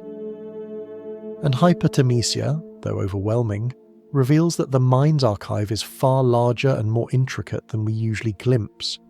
We live, most of the time, on the surface of remembering, but beneath that surface lies an ocean. Some philosophers have suggested that these glitches are windows into the machinery of consciousness, moments when we catch the brain in the act of making reality. Normally, perception feels seamless, like a film projected smoothly. But every now and then, a frame catches, and we see the flicker between moments. Déjà vu, they say, is consciousness watching itself for a heartbeat. Whether you accept that idea or not, there's comfort in knowing that even confusion can be meaningful. These quirks remind us that the mind is not a machine but a living storyteller. It edits, improvises, repeats, and sometimes forgets where it left off. And in doing so, it creates a sense of continuity that we call self. That's why, after all these strange detours, déjà vu and jamais vu are not signs of malfunction but reflections of complexity. They show that memory and perception are intertwined, that the act of remembering is inseparable from the act of being alive. And so, when you next feel that sudden shiver of recognition in an unfamiliar place, or when a familiar word turns strange on your tongue, don't be alarmed. Smile a little. You're catching your brain mid-performance, adjusting its lighting, rehearsing its lines. You're watching yourself remember the present, a trick so delicate that even science can only describe its surface. As we drift further along our path, we'll leave these flickering illusions behind and step into something deeper. The question of who you are beneath all the memories, how your identity is shaped not just by what you recall, but by what you choose to keep, what you reinterpret, and what time gently carries away. Because in the end, the self itself is a story that memory tells, and every day it begins again. If we follow this thread a little further, we arrive at the quiet centre of all these mysteries, the part of the story where memory stops being a mechanism and becomes a mirror. What does it really mean to remember? not just a name or a face, but yourself. When you close your eyes and think of who you are, what comes to mind? A string of facts, a name, a birthplace, a favourite colour, or a feeling. Maybe it's the way you move through the world, the rhythms that feel most like you. Identity is built from memory's raw material, but it's more than a sum of stored moments. It's an ongoing act of storytelling, the mind retelling its own myth, updating it with each passing day. The philosopher John Locke once suggested that what makes a person the same through time isn't the body or even the soul, but memory. The self, he said, is the continuity of consciousness, the ability to look back and say, that was me. Your memories form the thread that ties your present to your past, weaving together all the versions of you that have existed. Without them, life would be a series of disconnected snapshots. With them, it becomes a film, flawed, sometimes out of order, but undeniably yours. Neuroscience has gently supported Locke's intuition. When brain injuries or degenerative diseases erase large parts of memory, identity begins to shift. People may still speak, walk, laugh, but something ineffable changes. A sense of continuity thins. Family members often describe it not as loss of intellect, but loss of someone. The person remains, yet the self, that familiar constellation of habits, memories, and quirks, flickers. But even here, identity isn't all or nothing. It's layered, resilient, and adaptive. Beneath the biographical self, the one made of memories, stories, and names, there lies something quieter, what psychologists sometimes call the experiential self, the one that exists only in this moment.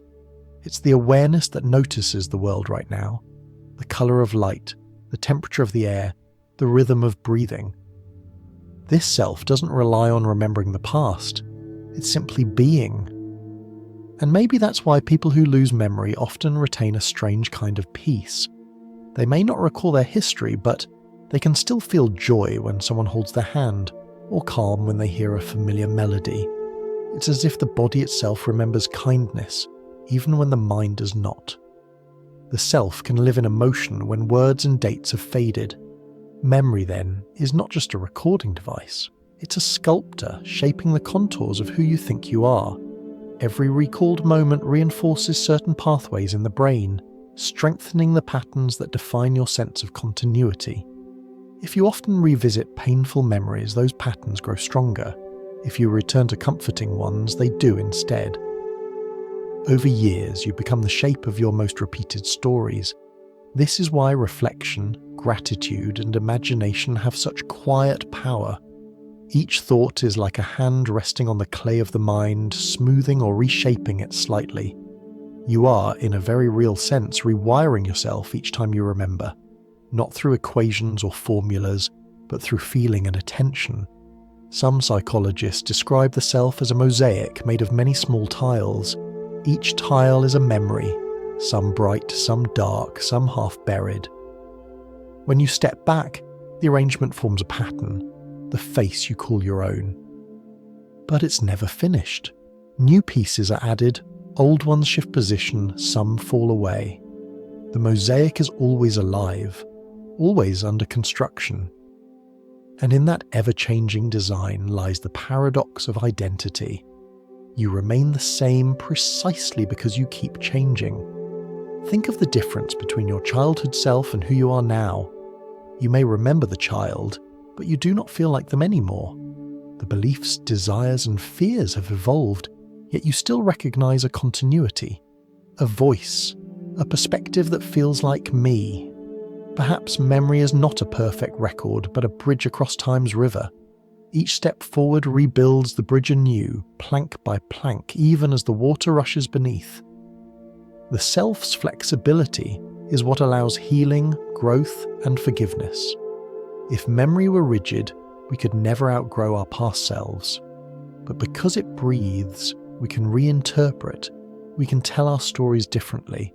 A painful chapter can become a lesson. A loss can become gratitude. A mistake can become wisdom. Identity expands as memory softens, yet this same softness also brings vulnerability. When memory falters, identity can feel like sand slipping through fingers. You might forget why you entered a room, or misplace a familiar name, and feel a brief wave of disorientation, as if the floor had tilted. In those moments, we glimpse how much of our stability depends on the invisible scaffolding of memory. But the mind, compassionate as ever, doesn't let us fall. It finds new balance quickly, patching gaps with context and meaning. The story resumes. There is something profoundly tender about that resilience. Even when memories fade, the self keeps narrating, adjusting, improvising. You forget what you planned for the afternoon, but the rhythm of your life carries you forward anyway. Identity is a melody that continues even when some of its notes are missing. Perhaps this is why memory and imagination are twins. To remember is to reconstruct. To imagine is to construct. Both use the same neural canvas, the same brush strokes of possibility. Each time you remember yourself, you're also imagining who you are. Memory is the past dreaming forward. Imagination is the future echoing back. And so, the self is not something found, but something created in every moment, through remembering, through feeling, through choosing which memories to keep close and which to release. You're not your memories, but you are the shape they have carved in you, the hollow they've left for new stories to fill. When you stand before a mirror, you see a body that has changed. Skin, hair, lines that mark the years. But what you feel, that inner sense of me, is the echo of countless remembered moments stacked softly on top of each other. You are memory made alive, a moving reflection that never stands still long enough to become a photograph.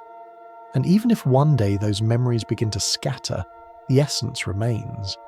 The awareness looking out through your eyes right now, the one listening to these words, is timeless. It's the same presence that was there in childhood, the same spark that will one day look back on this moment and say, yes, that was me too. As we drift onward, our quiet journey now opens towards something larger than the individual self, the memory that belongs to humanity as a whole. Because remembering has never been only personal. Across centuries and continents, people have built rituals, stories, and art to keep their collective memory alive. The next step of our story will carry us there, into myth, music, and the sacred ways in which cultures have remembered themselves since time began. From here, the story opens into a larger horizon, beyond neurons and identity, into the oldest form of remembering there is, the way entire civilizations once held their memories before ink, before libraries, before even language itself. For as long as humans have existed, memory has been our first sacred art, our way of ensuring that nothing precious slips entirely into the dark. In the beginning, at least according to the ancient Greeks, memory had a name. She was Mnemosyne, a goddess, luminous and eternal. From her union with Zeus came the 9 muses, each one presiding over a different branch of art and knowledge: poetry, history, song, dance, astronomy. In that myth, memory is not a servant to creativity. She is its mother.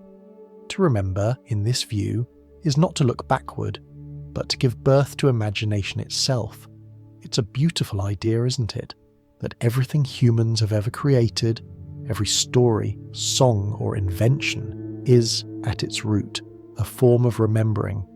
To write is to recall. To paint is to make visible something that already lives within the mind's hidden archive. Even the word mnemonic, the little tricks we use to remember facts, carries her name. When you whisper a rhyme to recall a number, or tie a string around your finger, you are invoking a very old magic, the charm of Mnemosyne. Long before writing, memory was a living thing, passed from mouth to ear in rhythms and patterns designed to endure. Poets and storytellers used repetition, rhyme, and meter to shape memory into song. In those days, remembering was performance, an act of devotion and breath. The Iliad and the Odyssey were not written down for centuries. They lived in the minds of bards who recited them from heart, guided by the rhythm of the words. The beat was not only beautiful, it was functional. Rhythm steadied the mind, turning recollection into music. When you think of memory today, you might picture circuits firing, synapses lighting up. But for the ancients, memory was more like a river flowing through consciousness, always present, always moving. To drink from that river was to gain wisdom. To fall into it completely was to lose oneself in the past. In Greek myth, that balance was symbolized by two rivers in the underworld, Lethe and Mnemosyne. Lethe was the river of forgetting. The souls of the dead would drink from it before being reborn, washing away the burdens of their past lives. Mnemosyne's waters did the opposite. Those who drank from her remembered everything, achieving divine knowledge. Between those two rivers, humanity has always floated, needing both memory and forgetting to survive. Modern psychology would agree, though it speaks without poetry. Forgetting helps us heal. Remembering helps us grow. One clears the field, the other plants the seeds. The ancients simply gave that truth a face. Two rivers, two powers, two goddesses entwined in one eternal current. Across time and across cultures, memory has often worn sacred clothing. In ancient Egypt, they believed that memory did not live in the brain, but in the heart. When a person died, the heart was weighed against a feather to determine the purity of their soul. It held not only their emotions, but their deeds, their words, their memories. To the Egyptians, remembering was a moral act, the measure of one's truth. You can still see that belief echoed in language today. When someone says they know by heart, they mean more than just recalling facts. They mean understanding something deeply, carrying it with tenderness. The heart, it seems, never fully gave up its role as the vessel of memory. In many early traditions, remembering was inseparable from devotion. Repetition itself was prayer. Chanting a name, reciting a lineage, telling a story over the fire, these were acts of preservation and reverence. To remember the ancestors was to keep them alive. To forget them was to let them die a second death. If you've ever held an old photograph or whispered a name that no one else remembers, you've participated in this same ancient ritual. Every act of remembrance, no matter how small, is a spark passed forward through time. We might not call it sacred anymore, but in its own quiet way it still is. Even in science, the reverence remains, though often hidden beneath technical language. When researchers map how the brain encodes memories, when they trace the paths of neurons strengthening through repetition, they are studying, in their own modern way, the same mystery the poets once sang about. They are watching Mnemosyne's river flow through the folds of living tissue, turning experience into pattern and pattern into understanding. Perhaps that is why science and myth often feel like reflections of each other. One speaks in equations, the other in symbols, but both point to the same truth. Remembering is an act of continuity, a bridge across time. Whether it's the firing of a neuron or the whisper of a goddess, the result is the same. We're connected to what came before. Memory has always been humanity's first archive, the invisible library we carried within us before any stone tablet or scroll. Each person was once a page in the great book of culture, keeping a portion of the world safe in their own mind. And maybe that's still true. Despite all our technology, memory remains intimate. You can't outsource the warmth of a personal recollection, the scent of your grandmother's house, the voice of a friend long gone. Those belong to the inner temple. There's an ancient comfort in thinking that memory was once divine. It reminds us that remembering is not just cognitive labour, but emotional inheritance. Every time you recall a story and pass it on, you are, in a small way, doing the work of Mnemosyne, giving birth to meaning from what might otherwise fade. So tonight, if you happen to remember something unexpectedly, a lullaby, a scent, a piece of a dream. Take a moment to notice it. You're participating in the oldest ceremony there is, the act of keeping light alive. As we drift further into this larger landscape, we'll begin to explore how other cultures, across continents and centuries, have honoured memory, not only through gods and myths, but through songs, ceremonies, and art that carry the human story forward when words and bodies fail. For though our languages differ, the impulse to remember binds us all. Some cultures remember by silence, others by song, but all, in their own way, keep the fire burning. Our quiet journey now turns outward again, away from the temples of the Greek gods and into the wide, varied ways that humanity has chosen to remember. Memory, after all, has never worn just one face. Every culture, shaped by its landscape and its faith, found its own way to keep the past alive. Some carved it in stone, some sang it into the air, and some carried it silently in their hearts. If you could walk through time and listen to how the world remembers, you'd hear a chorus of very different voices, each speaking a language of memory that feels uniquely its own.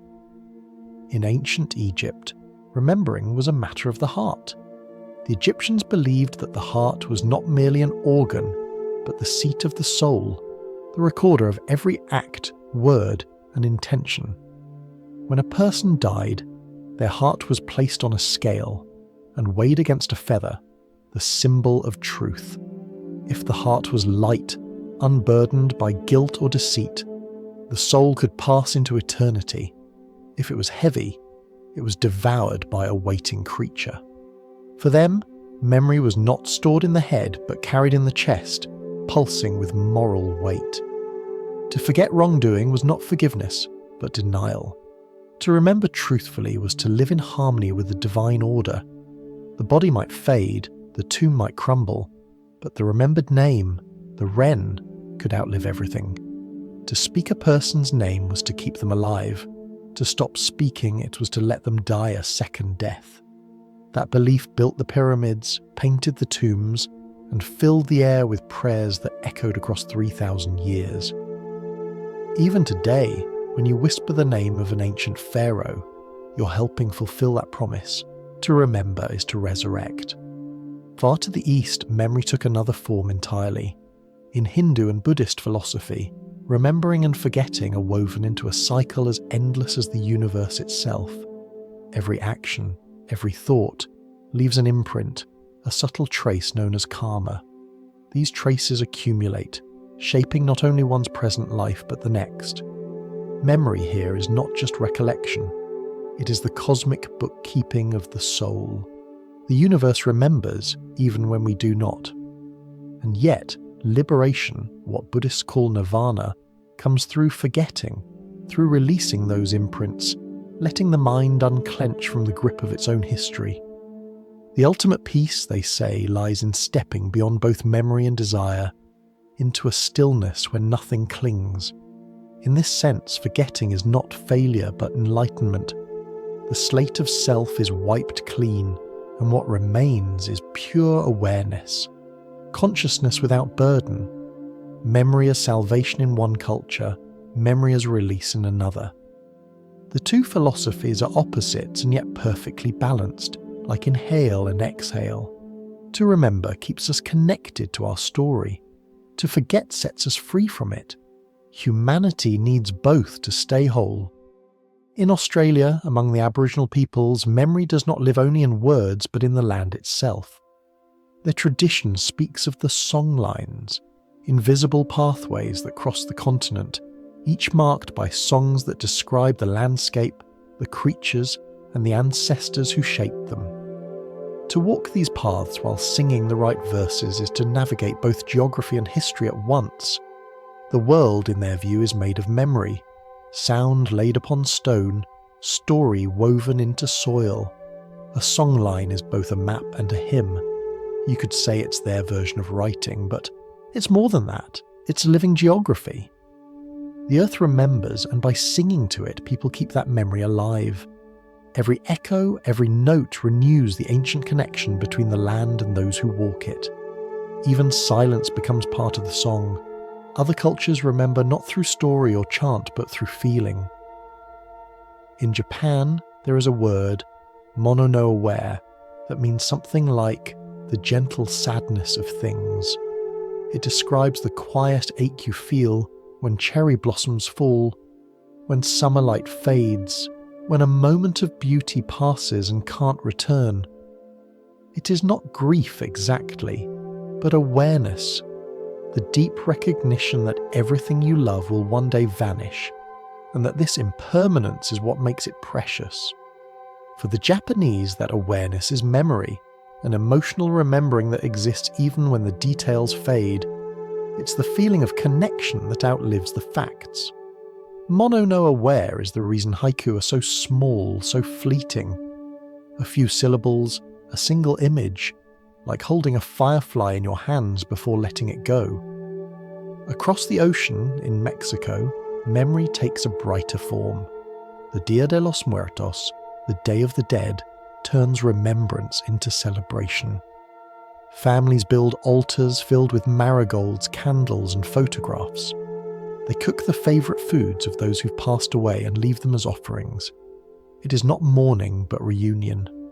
A joyful reminder that love is stronger than absence. In these vibrant colours and songs, you can see an ancient truth glowing. To remember the dead is to keep them in the circle of life. When night falls during that festival and thousands of candles flicker across cemeteries, you can almost imagine the boundary between worlds growing thin. Memory itself feels alive, shimmering, fragrant, filled with music and smoke. From heart to song, from silence to colour, the world's ways of remembering form a grand mosaic of devotion. No single approach is right or wrong. Each reflects the needs of its people. The Egyptians built eternity from names. The Buddhists sought peace through release. The Aboriginal Australians sang the landscape awake. The Japanese cherished the ache of impermanence. The Mexicans danced with their ancestors. In each, you can hear the same heartbeat, the desire to make something last, to feel that what we've loved doesn't vanish entirely. Memory is the thread connecting our small lives to the vastness of existence, whether through story, ritual, or emotion. And though we now store our history in devices and data, the essence remains unchanged. When you light a candle for someone, whisper a name before sleep, hum a melody your parents once loved. You're continuing those same ancient traditions. You're telling the universe, I remember. Perhaps that's the secret. Memory doesn't belong only to the brain. It belongs to everything that has ever held love, grief, or gratitude. The world itself remembers, in rivers that follow old, courses, in stars that shine with ancient light, in people who pass stories forward. As our path continues, we'll turn to the human mind once more, to the artistry of memory itself and the ways we've learned to shape it deliberately. Because beyond myth and ritual, there's a craft to remembering, an art as intricate as any architecture ever built in stone. The trail of clues leads us gently now toward a quieter kind of mastery, the deliberate art of remembering. For most of human history, before writing and machines, people didn't only use memory, they crafted it. They shaped it into spaces, into rituals, into patterns of time and rhythm. They treated remembering not as a passive event, but as an act of creation, like music or architecture. If you could step back into the mind of an ancient scholar, you might be surprised by what you'd see. When they tried to memorize long speeches, poems, or lists, they didn't repeat them endlessly the way we might today. Instead, they built vast inner landscapes, structures made entirely of imagination.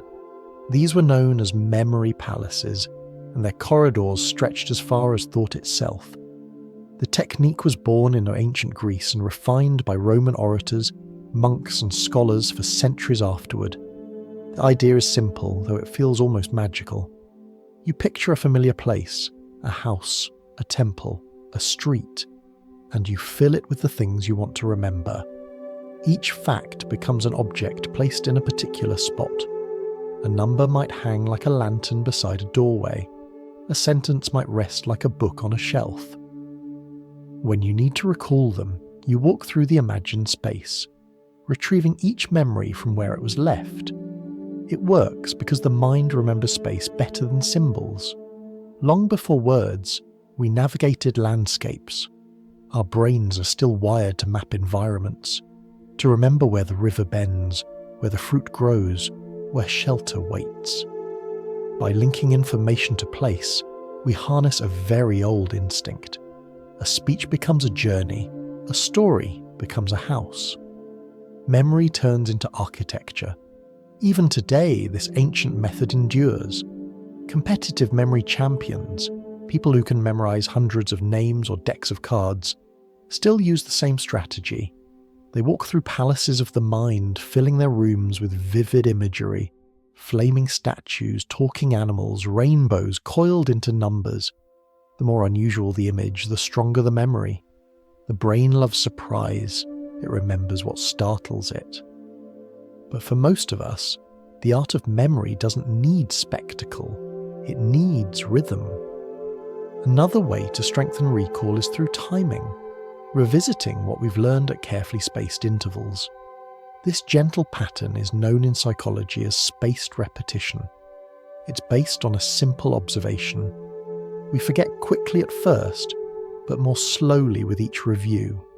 The curve of forgetting, first mapped by a 19th century researcher named Hermann Ebbinghaus, shows that if we revisit information just as it begins to fade, we renew its life in the mind. You don't need to picture charts or formulas to understand it. Think of it as a tide that naturally recedes unless you return to the shore. Each time you visit, the sand holds your footprints a little longer. Eventually, the tide of forgetting can't wash them away so easily. Ebbinghaus's discovery was one of rhythm, not mathematics, a rhythm we already feel intuitively. Musicians know it when they practice a piece over days instead of hours. Gardeners know it when they water a plant lightly and often instead of flooding it once. The brain, like the soil, learns through gentle repetition, not force. It listens best to consistency, not intensity. Even monks in medieval cloisters, copying texts by candlelight, understood this in their own quiet way. They recited verses aloud in intervals, letting the sound of each phrase sink deeper with each return. Their practice wasn't just about memory, it was meditation. They believed that knowledge should enter the heart as well as the mind, and that to remember something deeply was to become it. That's the difference between memorizing and knowing by heart. One fills a shelf, the other fills a life. When something is known by heart, a prayer, a poem, a melody, it becomes a living rhythm inside you. It breathes with you, waiting to surface when silence invites it. Our modern age, with its endless archives and instant access, has changed how we remember. We no longer need to store everything internally. Our devices remember for us. But the art of memory is not about hoarding facts. It's about cultivating attention, intimacy, and patience. When you build a memory palace, or when you revisit something with care, you are teaching your mind to linger. You're practicing presence disguised as recall. There's a quiet beauty in that. To remember something by heart today, a friend's phone number, a poem, a childhood recipe, feels almost like rebellion against the easy forgetting of convenience. It's a way of saying, this matters enough to carry inside me. Even the science of memory agrees. Information remembered with emotion, story, and personal meaning stays longer than data learned mechanically. The more alive the context, the stronger the connection. A list of facts fades, a lived image endures. So perhaps the old memory palaces still have something to teach us, not only as tools for recall, but as metaphors for living. Imagine that your mind itself is such a palace. Each memory a room, each experience a doorway, each lesson a small window that lets in light. As time passes, some rooms change, some close, some fill with dust, but the structure remains. a house of moments where you can always return. And the forgetting curve, that gentle slope of decline, is not an enemy either. It's the breathing of the house, the rhythm of opening and closing, of remembering and release. To rehearse with kindness, as the monks might have said, is to let the past visit without forcing it to stay. Every time you recall something, you rebuild it slightly, adding, softening, changing tone. In that way, memory is not static architecture, but living art. The palace grows, its colours shifting with you. As we drift onward, we'll step into the next hall of this great human archive, into the story of how memory left the mind and entered the world, carved into tablets, written in ink, and finally stored in the electric clouds of our modern age. Because remembering has never stopped evolving, it has only changed its form. Our quiet journey now turns to the moment when memory began to step outside the body. For thousands of years it lived only in voices and gestures, carried in the minds of poets, elders, and storytellers. But then, one day, humans found a way to trap thought in matter, to make memory visible and durable. The first symbols etched into clay were not mere decorations. They were the beginning of something extraordinary, memory made external. Before writing, a culture's knowledge depended entirely on living memory. Each generation passed it to the next by reciting, singing, or showing. To forget a story was to lose it forever. Writing changed that. It allowed the fragile content of human thought to survive beyond the lives of those who conceived it. Memory could now outlast the body that dreamed it. Imagine one of the first scribes pressing a reed into wet clay, each mark holding sound in physical form. The gesture must have felt almost divine, as though the hand had found a way to catch time itself. For the first time, memory did not vanish when a person died. It could be stored, carried, replicated. Humanity had built a second brain, one that lived in tablets, scrolls, and later books. And yet, not everyone celebrated this newfound permanence. In ancient Greece, the philosopher Socrates warned that writing would make people forgetful. He feared that by relying on external symbols, we would weaken our internal memory, that the ease of writing would erode the discipline of thought. A mind that no longer rehearses what it learns, he said, may appear wise but is merely full of borrowed knowledge. There's a quiet irony in the fact that we know this story because it was written down. His words survived because someone ignored his warning. Still, his concern was not without wisdom. Writing did change the texture of remembering. When knowledge moved from the voice to the page, memory became less communal and more private. Stories no longer required presence. They could travel alone. Over centuries, this shift deepened. The printing press multiplied words faster than voices could speak them. Books began to outnumber people. Then came photography, another leap in humanity's attempt to preserve time. With each photograph, a fragment of memory was frozen in light, neuroscience, a visual echo of what once was. When the first photographs appeared in the 19th century, many people found them unsettling. They called them mirror with a memory. For the first time, the image of a person could exist without the person themselves. Faces of the departed could be held, studied, even loved long after death. Some early photographers described their craft as capturing the soul, and perhaps they weren't wrong. A photograph holds more than form. It holds the emotional shadow of the moment it froze. If writing gave memory endurance, photography gave it precision. The mind's recollections blur and shift, but a photograph stays still, a fixed truth, or at least the illusion of one. And yet, even photographs are selective. A camera can only frame what it's pointed at. What lies outside the edge remains unseen, reminding us that every form of memory, no matter how advanced, still chooses what to keep and what to omit. When sound recording followed, voices etched onto wax cylinders, then magnetic tape, then digital waves, memory gained a new sense, the ability to speak again. A century later, video-added movement. For the first time, humanity could replay its own life in sight and sound. Each new invention seemed to pull memory further from the mind and into the material world, and now, in our own time, that process has reached its most ethereal form. Memory no longer needs stone or paper. It floats in invisible clouds of electricity, a digital mnemosine made of code. Our phones remember our schedules, our cameras remember our faces, our servers remember everything we've ever posted, even the words we later erase. We are surrounded by our own extended memory, humming quietly in servers beneath mountains and seas.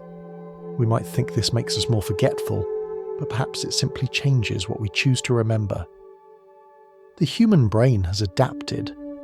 We now remember where to find things rather than the things themselves. A psychologist once called this transactive memory, the shared remembering between minds and systems. The ancients relied on storytellers. We rely on search engines. Different tools, same instinct. Yet even with all our digital archives, something essential remains unchanged. The act of remembering is still intimate. A cloud can store your photos, but it cannot feel them. A machine can recall a name, but it cannot recall a heartbeat, the smell of rain, or the tremor in your voice when you said goodbye. Data remembers form, only people remember meaning. Technology can preserve the letter of memory, but not its spirit. That still lives in us, in the warmth of context, in the breath between words. A photograph might show two faces smiling, but only you remember what came before and after, the joke that caused it, the silence that followed. Memory, no matter how advanced our tools, is still storytelling, and so, while the printing press, the camera, and the computer have all extended memory's reach, they've also invited us to ask a quieter question. What do we truly want to preserve? Not everything deserves eternal storage. Some moments are meant to fade, to exist only in the living memory of the heart. There's wisdom in transience. Think of how we store old photographs in boxes or digital folders. Most we never open again, but knowing they're there comforts us.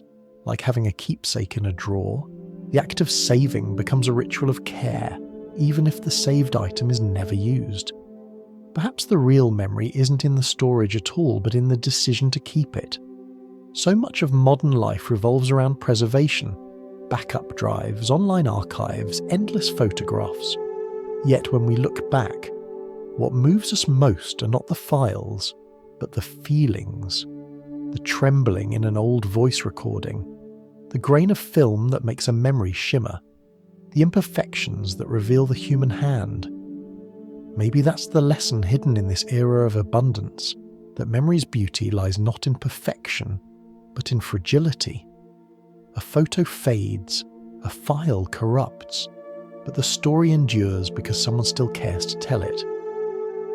As our journey continues, we'll begin to wonder what comes next. When machines can remember everything, every word, every glance, every heartbeat, what becomes of forgetting? What happens to privacy, empathy, and forgiveness when nothing can be erased? The path ahead leads us into that uncertain future. The ethics of memory itself and the delicate balance between remembering too much and remembering just enough. Our quiet journey now turns toward the frontier, the place where memory, once invisible and intangible, has begun to reveal its faint glowing structure. For most of history, scientists could only guess where a memory lived inside the brain. They could study behaviour, observe loss, but they couldn't see the moment a memory was born. It was like watching shadows move behind a curtain, knowing something was happening but never quite catching it in the light. Then, slowly, that began to change. In the early 2000s, a group of researchers led by Susumu Tonegawa discovered something remarkable. They found that when you form a new memory, specific groups of neurons, tiny cells within the vast forest of your brain, begin to fire together, creating what they called engrams. An engram is not a single cell or a fixed place. It's more like a constellation, a cluster of stars that, when they light up in harmony, form a pattern the mind can recognize. Each time you recall the memory, the same constellation flickers again, like a distant galaxy winking into view. To remember, then, is to reignite this inner starlight. For the first time, memory had a physical signature, not a location, but a network. And that realization changed everything. It meant that memories were not just abstract ghosts of thought. They were living structures that could, in theory, be traced, strengthened, or even reawakened. To explore this, scientists turned to a technique called optogenetics. The word sounds technical, but the idea is almost poetic. By making certain neurons sensitive to light, researchers could activate or silence them with tiny pulses of illumination. They could literally shine light on a memory, a lantern in the dark, and watch it awaken. In one experiment, a mouse explored a small box and received a mild shock in one corner. Its neurons recorded the memory of that place, a constellation of fear. Later, in a different box, the scientists gently illuminated those same neurons with soft blue light. The mouse froze, even though it was safe. The memory had returned, not through experience, but through light. It sounds like science fiction, but it's real. We are beginning to glimpse the physical handwriting of memory, written not in ink, but in electric sparks across the folds of the brain. And yet, as with all discoveries, this one comes with questions that reach far beyond the laboratory. If light can awaken a memory, could it also rewrite one? Could we soften the sharp edges of pain, or reshape how a traumatic memory feels when recalled? Researchers found that when a memory is brought to mind, it briefly becomes malleable again, like clay warmed in the hands. This moment is called reconsolidation. Each time you recall something, the brain restores it, sometimes altering its tone or detail ever so slightly. It's the biological reason why stories evolve when retold, why an old event may feel less raw as the years pass. The clay doesn't break, it reshapes. Now imagine guiding that process with light or targeted therapy, gently reopening painful memories and letting them set again, but softer this time. It's already being explored in trauma research, where recalling a painful event under safe, calm conditions can help rewrite its emotional weight.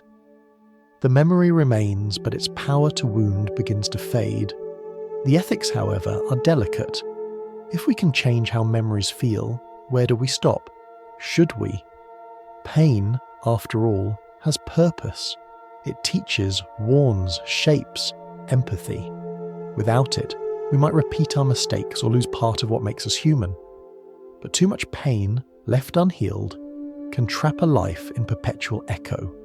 The challenge is not to erase memory, but to bring it back into balance, to help people remember without reliving. One therapist once described this process beautifully. You can't delete a storm, but you can change how it sounds when you remember it. That may be the most accurate description of reconsolidation ever given. The thunder remains, but the lightning no longer strikes so close.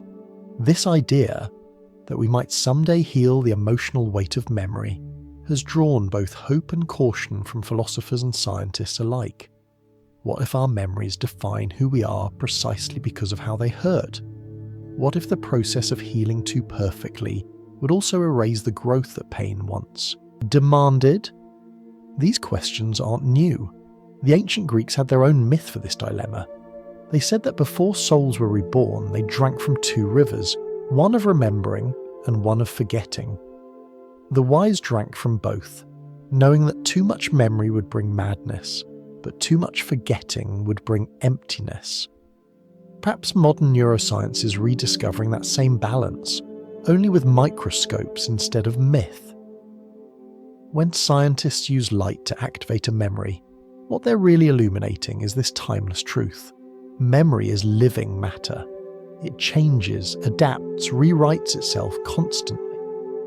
Even now, as you listen, your brain is recording this moment, new engrams forming in quiet harmony, shaping pathways that weren't there before. Somewhere deep inside you, this session will leave a trace, not as words or data, but as a feeling, a flicker of curiosity, a soft image of light in the dark. That is the wonder of memory. It doesn't need to be perfect to endure, it only needs to connect. And maybe that's what light truly symbolizes here. Not control, but connection. The same photons that let us see the stars are now letting us see the stars within ourselves, tiny galaxies of neurons flickering to mark the moments that have shaped us. The tools of science, like the lanterns of myth, reveal the hidden landscapes of what it means to remember. As our exploration continues, we'll follow this light into the gentler realms of healing, how therapy, compassion, and understanding use the brain's natural ability to reshape memory. Because the next frontier is not only in the lab, but in the heart, in how we learn to recall our pain without being bound by it. If we follow the thread a little further, the path begins to soften beneath our feet. The bright light of science turns warmer now, like a lantern cupped between gentle hands. We've seen that memories can be reopened, that when we recall them, they loosen their edges and become malleable again. But the real wonder isn't in the technology that can trigger this process. It's in the human heart that can guide it. The power of healing, it seems, has always been hidden inside remembering itself. Every memory you hold is made not only of what happened, but of how it felt when it happened. The hippocampus records the sequence. The amygdala paints it with emotion. This partnership is what gives memory its intensity, joy, fear, shame, love, grief. It's why a song can bring tears or a scent can carry you home. But it also means that when something painful happens, the emotional colouring can stay long after the event is over. The story ends, yet the feeling keeps replaying. For many people, trauma lives not as a memory of the past, but as an experience that refuses to become past. The body still tenses, the heart still races, as if the danger never ended. In such cases, therapy becomes a kind of memory work, not erasing what happened, but helping it finally take its rightful place in time. Neuroscientists call this process reconsolidation, but to the heart, it feels more like rewriting the sound of the storm. You can't silence the thunder, but you can change how it echoes inside you. When you revisit a painful memory in a safe and compassionate setting, perhaps in therapy, or through journaling, or simply through a moment of forgiveness, your brain opens the old memory and lays it gently on the table. Then, as you re-experience it while feeling supported instead of threatened, your neurons quietly adjust the story's emotional weight. The same engrams, those clusters of light within your brain, flicker again, but they settle differently when the moment closes. The clay cools in a new shape. It's not the same as forgetting, it's transforming. The scar remains, but it no longer burns. The mind, like an artist returning to an unfinished canvas, adds new colours and balance to the picture.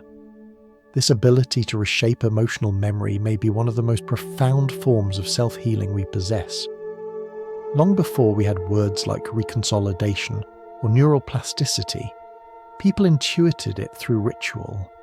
Indigenous cultures held storytelling circles not only to share history, but to soothe pain, to speak trauma aloud in a place where the community could hold it safely. In doing so, the memory found context. It stopped being a solitary wound and became a shared truth. Modern therapy works in much the same way, though its language is clinical. Exposure therapy, cognitive reframing, EMDR, each, in its own way, asks the brain to reopen a painful memory under new light. When you recall fear while also feeling safety, your nervous system learns that both can exist together. The memory is updated, the danger is over, the self survived. One therapist described it like this: the body learns what the mind already knows, that the past cannot hurt you anymore. It's a simple sentence, but inside it lies the delicate choreography of neurons rewriting their own music. The brain, so often imagined as rigid and mechanical, reveals itself to be mercifully fluid. It wants to heal. It just needs permission to begin. You might have felt a small version of this healing in your own life. Think of a memory that once embarrassed or hurt you deeply, perhaps a mistake, a heartbreak, a moment of loss. At the time, it felt unbearable.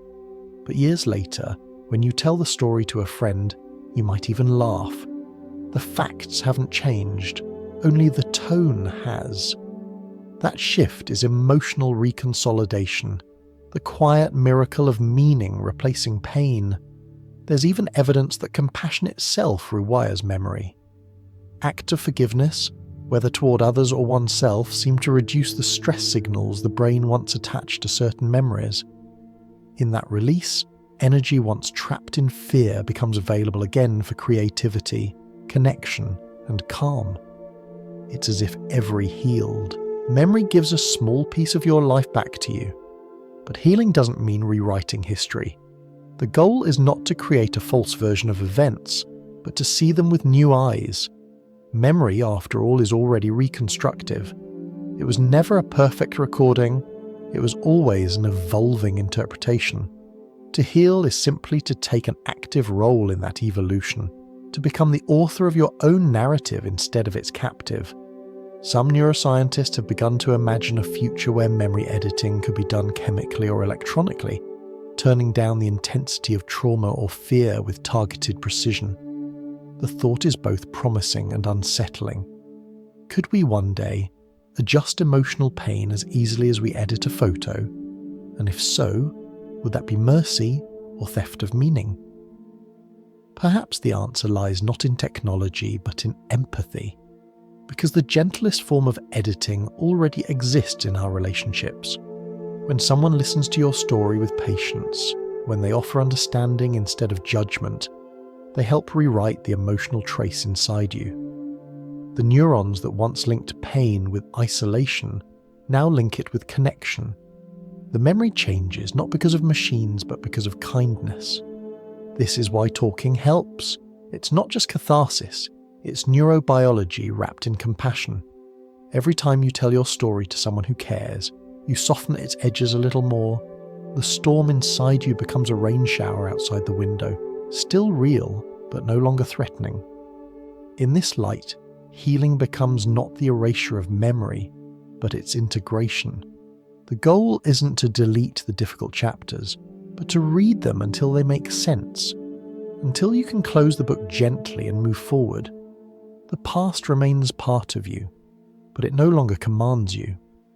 And maybe this is what memory has always been trying to teach us, that pain and peace can coexist, that remembering doesn't have to mean reliving, that every scar is also a map, proof that you found your way through. Science can now describe the circuitry of that transformation, tracing the signals and pathways that flicker as emotion changes its shape. But the essence of it was never technical. It's love, the quiet kind that listens without fixing, that allows the story to breathe until it no longer hurts to tell.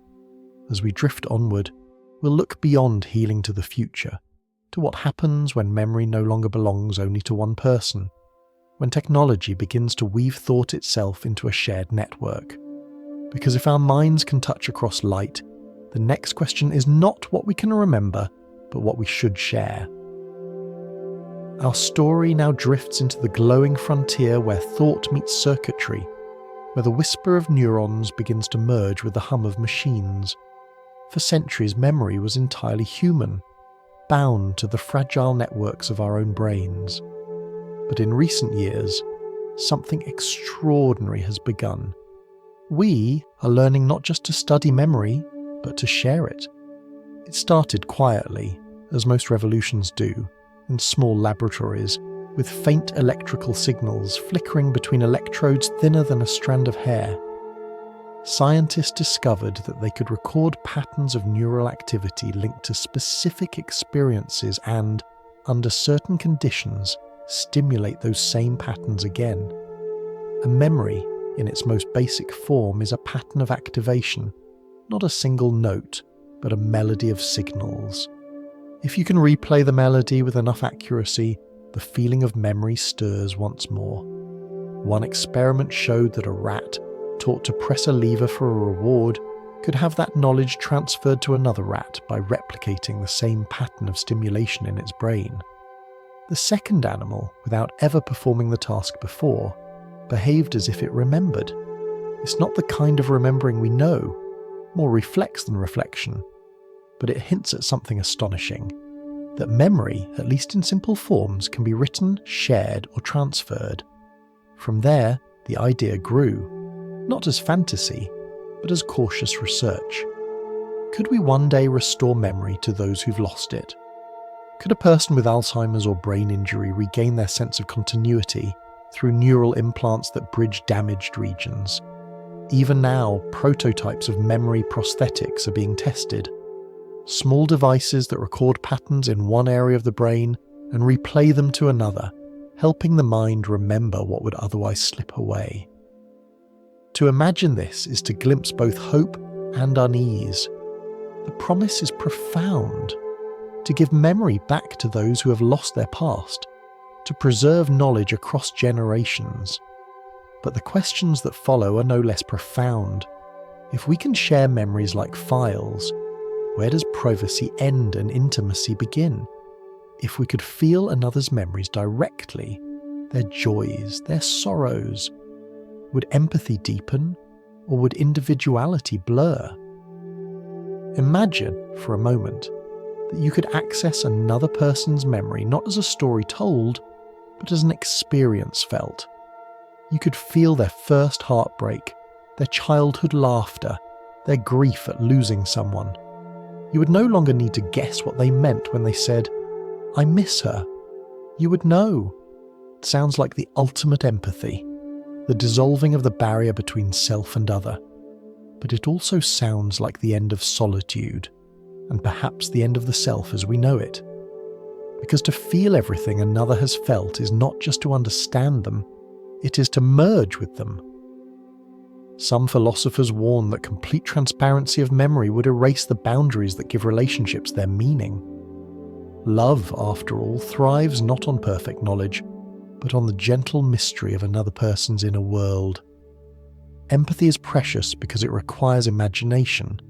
We listen, we guess, we reach across the gap, and it's the reaching, not the merging, that creates connection. Still, the vision persists, a future where brain-to-brain communication could allow us to transmit thoughts directly, bypassing language altogether. Already, experiments with simple messages, flashes of yes or no, basic patterns of intention, have been exchanged between human brains through networks of light and signal. It's early, fragile and rudimentary, but it works. The first digital whispers of one consciousness to another have already crossed the void. The technology behind it, when described in journals, sounds dry. Electrodes, transcranial pulses, encoded spikes of neural rhythm. But if we translate it into feeling, it's extraordinary. Imagine sitting quietly, and across the room, another person senses your thought, not in words, but in knowing. A kind of telepathy born not of magic, but of understanding the brain well enough to mirror its language. Whether this will ever reach beyond experiments is uncertain. The brain is infinitely complex. Each person's neural symphony is slightly different, shaped by genetics, experience, and emotion. To share one mind's memory perfectly with another would require not just data transfer, but emotional translation. How would the memory of your mother's voice feel inside someone else's brain, whose experiences of love are tuned to different frequencies? Would it even sound the same? These questions push us into the realm of philosophy as much as science. What makes a memory yours? Is it the content, the facts, or the perspective through which you live them? If someone else could feel your memory as vividly as you do, would it still belong to you? Or does ownership dissolve once memory becomes shareable? There's also the question of permanence. A digital memory can be copied infinitely, but human memory fades for a reason. Forgetting is mercy. Without it, we drown in detail and never move forward. If machines begin to remember for us, perfectly, endlessly, will we lose that balance? Will we lose the graceful imperfection that makes human remembering so beautifully flawed? Some scientists dream of merging human memory with artificial intelligence, creating a kind of collective mind where knowledge can flow freely between people and systems. It sounds utopian, or perhaps frightening. In such a world, wisdom would no longer need to be taught, it would be uploaded. But would it still feel like wisdom? Understanding without struggle may not satisfy the soul in quite the same way. Maybe that's why, even as our machines grow more capable of remembering, our hearts remain the true guardians of meaning. A computer can store every note of a symphony, but it cannot weep when the strings begin to swell. It can record the rhythm of a heartbeat, but it cannot ache for another's pain. Data remembers structure. Love remembers feeling. The blending of memory and machine, then, is not the end of humanity. It's a new mirror held up to what we already are. We've always externalized memory, in cave paintings, in writing, in film. The difference now is intimacy, how close we let that mirror come. Whether it will touch our thoughts directly or remain a tool in our hands will depend not on science, but on ethics, empathy, and restraint. As we stand at this threshold, it helps to remember that the goal of technology was never to replace the human mind, but to help it endure, to make space for compassion, not to erase it. The machines may one day share our memories, but they will never share our tenderness, and perhaps that's enough. The future need not frighten us if we remember why we built it, to connect, to understand, to remember more wisely. As we drift onward, the trail of thought now opens into the widest view yet, beyond the brain, beyond humanity, into the cosmos itself. Because perhaps memory is not only something we hold, perhaps the universe too remembers, in gravity, in light, in the very patterns of time, and if we listen closely, we may hear it humming back to us. As we drift further into the story, the horizon widens again, beyond the human mind, beyond the machines we've built, and out into the universe itself. Here, in the vastness of space, memory takes on a different meaning. It's not written in words or neurons or songs, but in matter, motion, and light. The cosmos, too, seems to remember. Everywhere you look, memory lingers. The light of distant stars carries messages from the past, travelling for billions of years before it reaches us. When you gaze at the night sky, you are literally seeing memory, the universe's own diary, written in starlight. Some of those stars may have died eons ago, but their light continues its journey, a delayed whisper crossing the deep. Astronomers often say that to look far into space is to look back in time. The galaxies that shimmer faintly through telescopes show us what they were millions or billions of years ago. The farther we look, the older the memory becomes. In this sense, the cosmos holds a perfect archive, one vast and patient enough to store everything that has ever shone. But memory in the universe isn't only in light, it's in gravity too. The physicist Lee Smolin once proposed that even the laws of physics might evolve, that the universe, like a living organism, could learn. He imagined that cosmic structures might carry faint imprints of their history, like habits formed over countless generations. Gravity, in that view, could be thought of as the universe's memory, the way matter recalls where it has been and how it once moved. You don't need to picture equations or symbols to understand this idea. Just imagine a piece of fabric stretched wide, with a heavy marble resting on it. The fabric curves, and when a smaller marble rolls nearby, it follows the curve, not because it knows where to go, but because the fabric remembers the presence of the larger mass. That curve is space-time remembering gravity's touch. Even on Earth, we live inside a memory.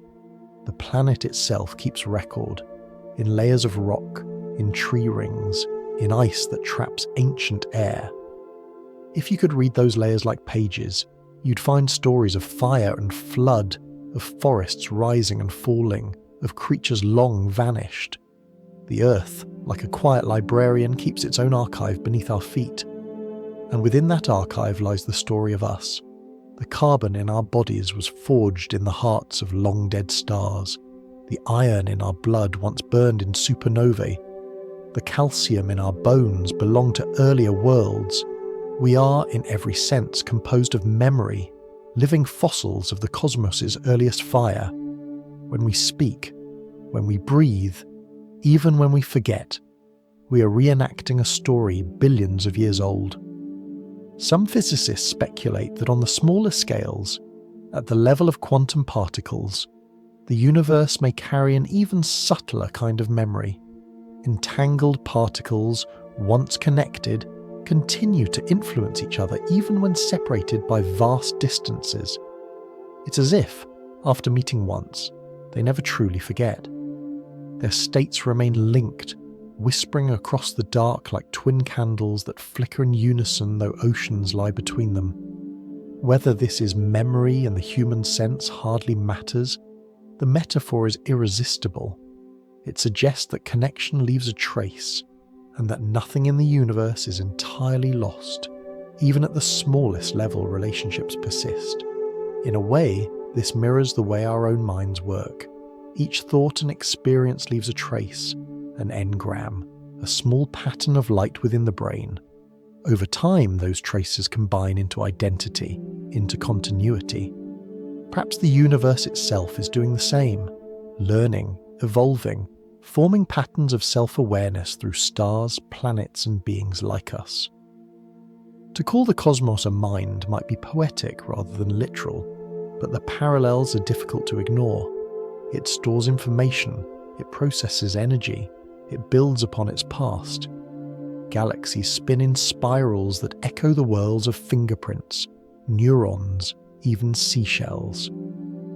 The same mathematics governs both the swirl of storms and the shape of spiral arms.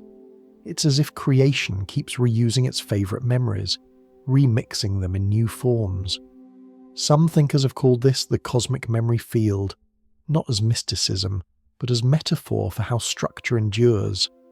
Others imagine time itself as memory's deepest layer, every moment still existing somewhere, like a page in a book that never stops being written. According to relativity, the past doesn't vanish. It simply resides in another coordinate, still real, still part of the whole. The universe doesn't discard its moments. It keeps them all, woven together in space-time's fabric. And if that's true, then perhaps nothing is ever truly lost. Every laugh, every breath, every pulse of light continues somewhere, quietly part of the great continuum. The idea can be dizzying, but also comforting. It means that memory isn't only a human capacity, it's a cosmic one. The universe remembers its own unfolding, just as we remember ours. In a more philosophical sense, this might explain why we remember at all. We are, after all, pieces of the universe that have become aware of its own story. Our memories are the universe remembering itself in miniature. Each thought is a small echo of that grander recall, stardust contemplating the pattern of its own making. When you recall a loved one, or remember a long ago summer, or look at the stars and feel a strange sense of home, you're participating in this cosmic act. You are the universe, for a moment, becoming conscious of its own history. And maybe that's why memory feels sacred, because it bridges the infinite and the intimate. Scientists may one day map these great processes in exquisite detail, but even if they do, the wonder won't diminish. Understanding how the universe remembers doesn't make it less magical. It makes us realize that we belong to something larger than our brief lifetimes. Memory, whether human or cosmic, is simply the way life keeps itself connected. So when you look up tonight and the stars shimmer through the thin veil of atmosphere, think of them not as distant lights, but as recollections. The universe sharing its memories through radiance. The past in that glow is not gone. It's just taking the long way home. And as we follow that light, our next step will bring us back closer to the self, to how memory doesn't only mirror what has been, but helps shape what will be. Because remembering is not just a backward glance. It's also the mind rehearsing tomorrow. The future too has its memories. They're simply waiting to be written. If we follow the thread a little further, the light that once shone on the past now begins to bend toward the future.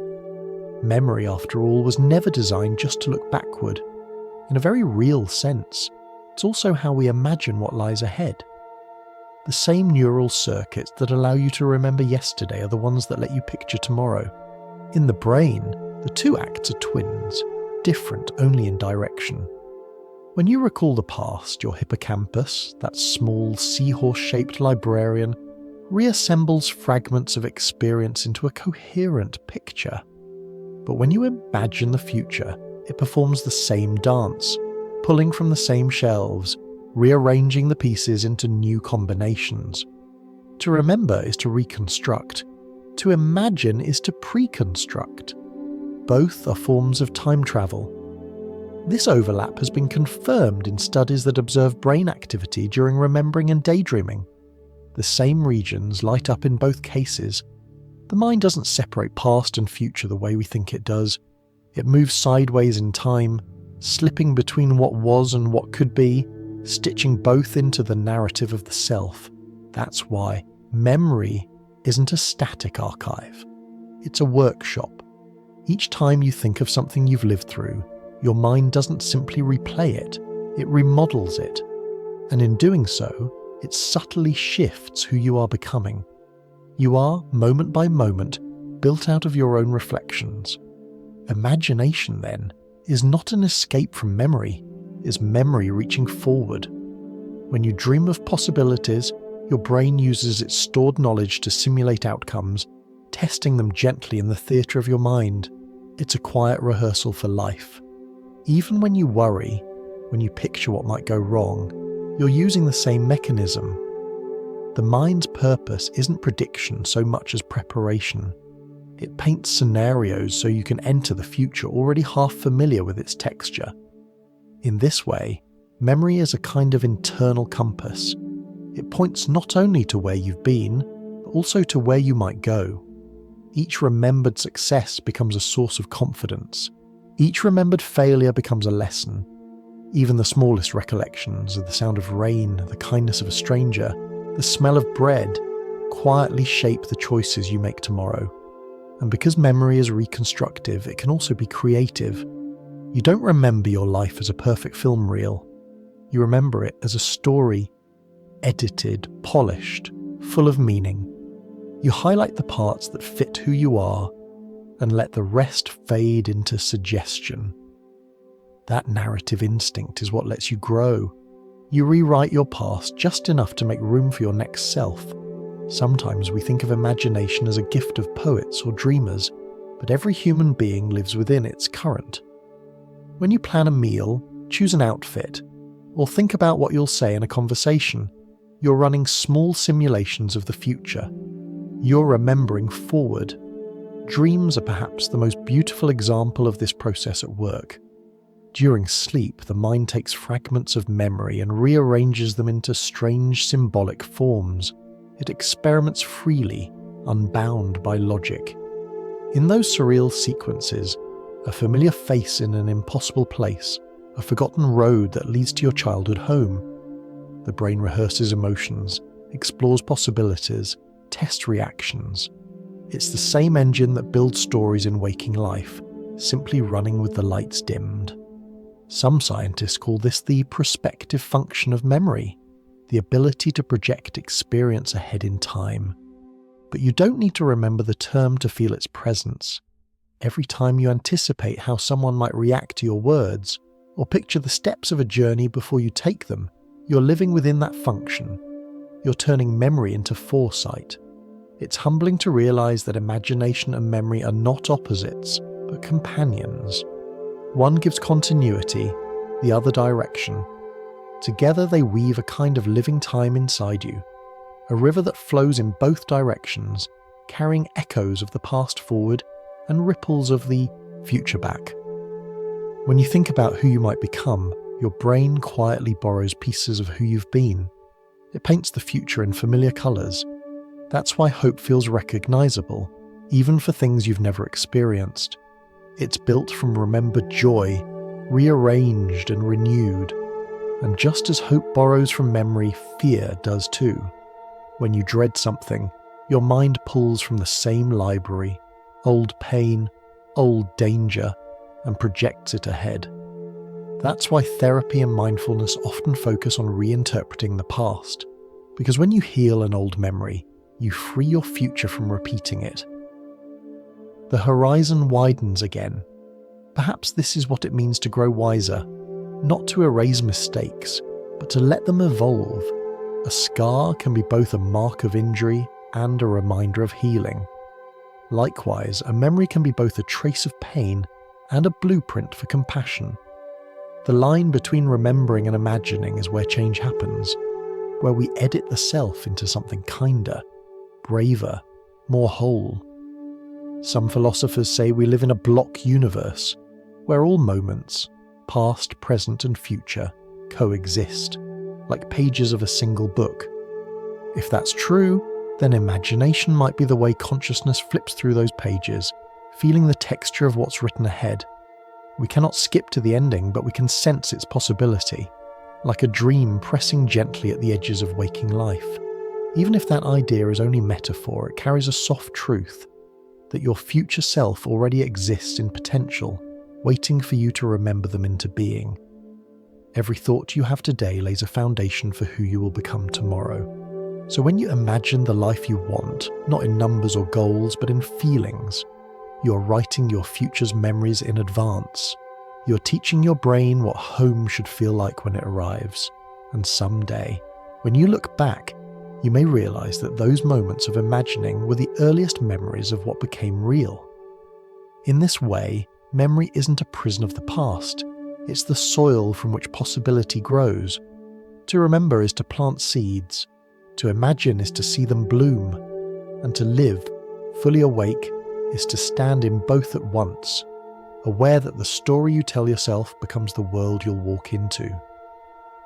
So, as we near the end of this long journey, take a quiet breath.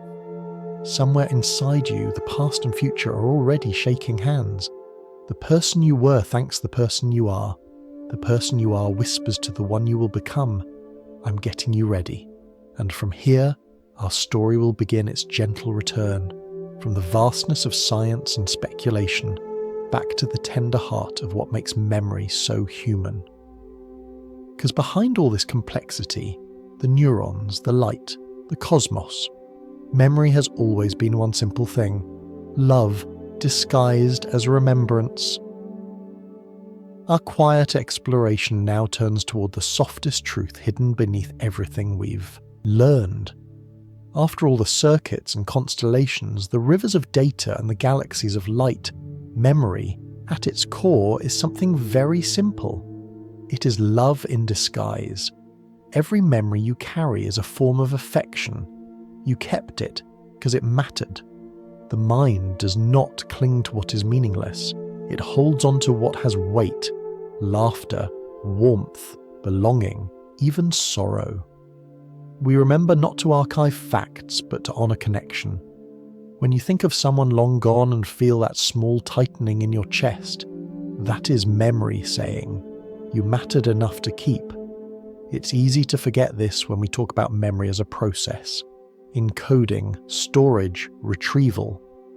Those words sound mechanical, but what they describe is deeply human.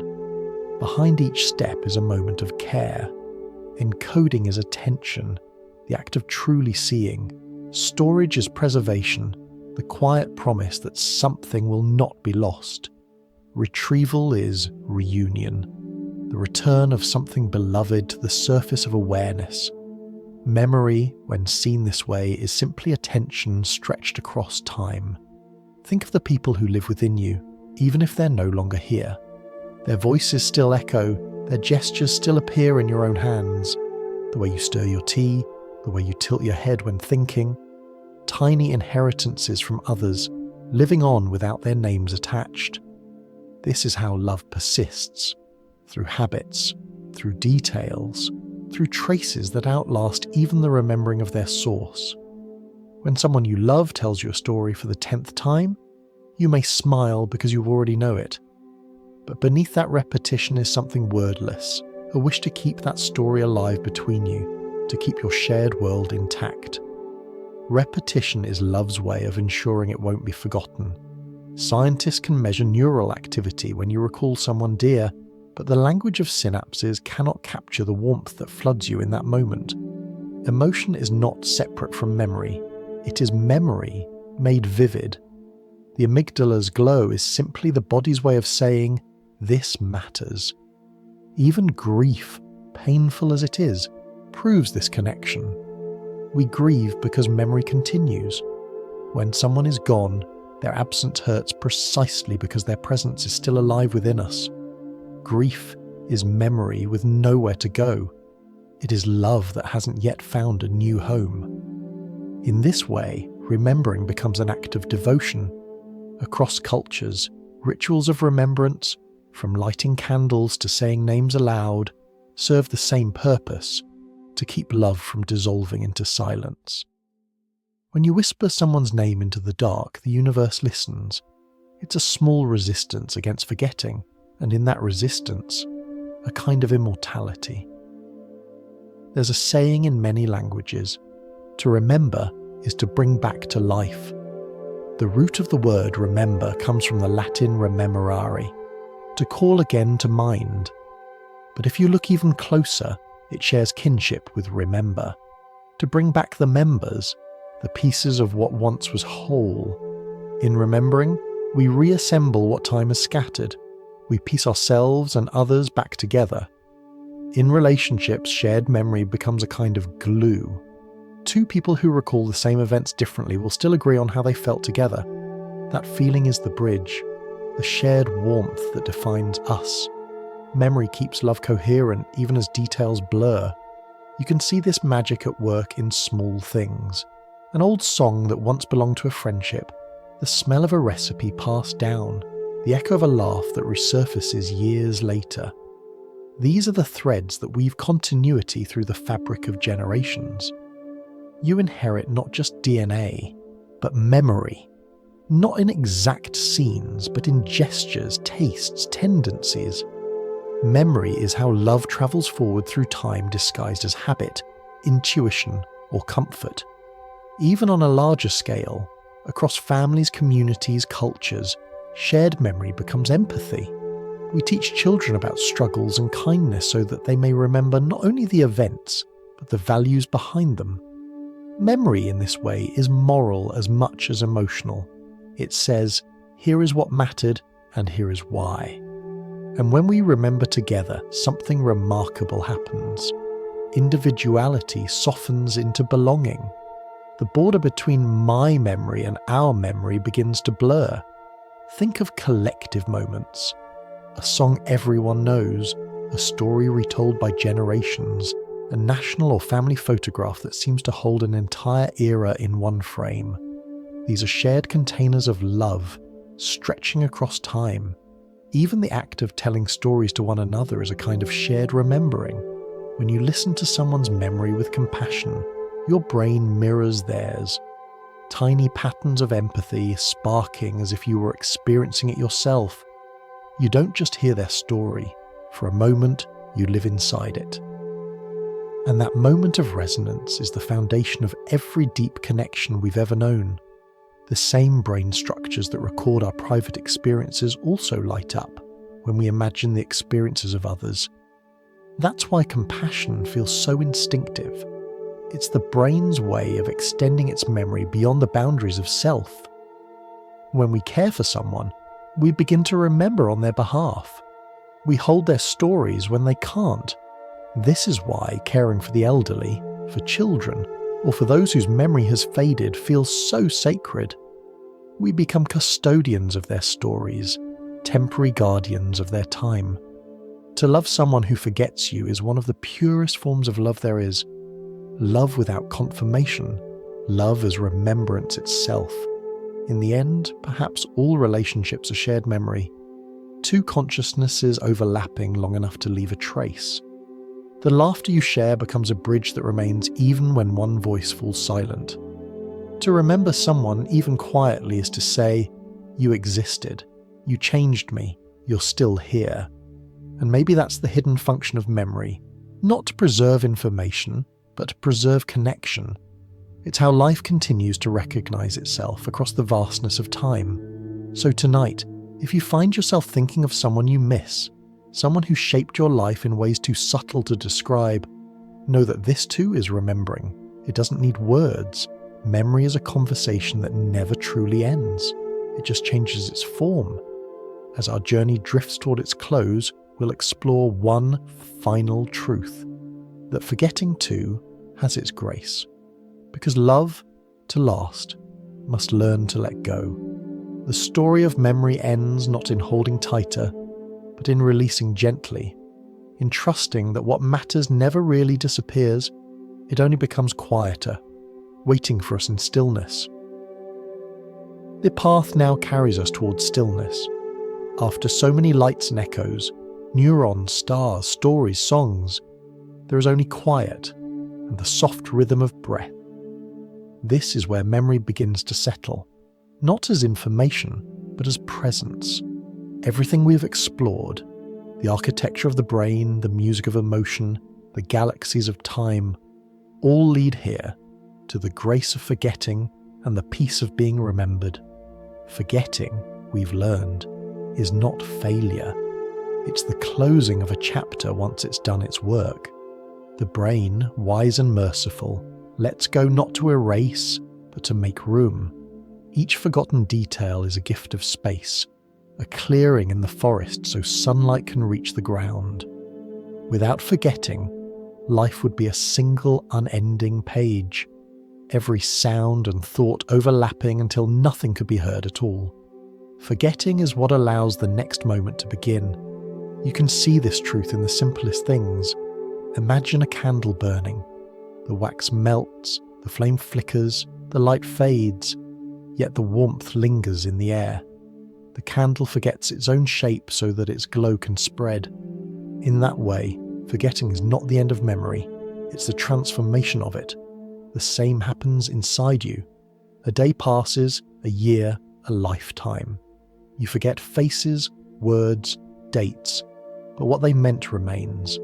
The exact sentences dissolve, but the kindness, the laughter, the feeling of being loved, those become part of your atmosphere, quiet and invisible, shaping who you are without your noticing. Neuroscientists sometimes describe this process through what they call synaptic pruning, where the brain trims unused connections to strengthen others. But you can think of it more gently, as a gardener tending the mind's landscape, cutting away what no longer blooms so that the living things can flourish. Forgetting in this way is an act of growth. It's memory's own mercy. And just as we forget, the world remembers us in its own quiet ways.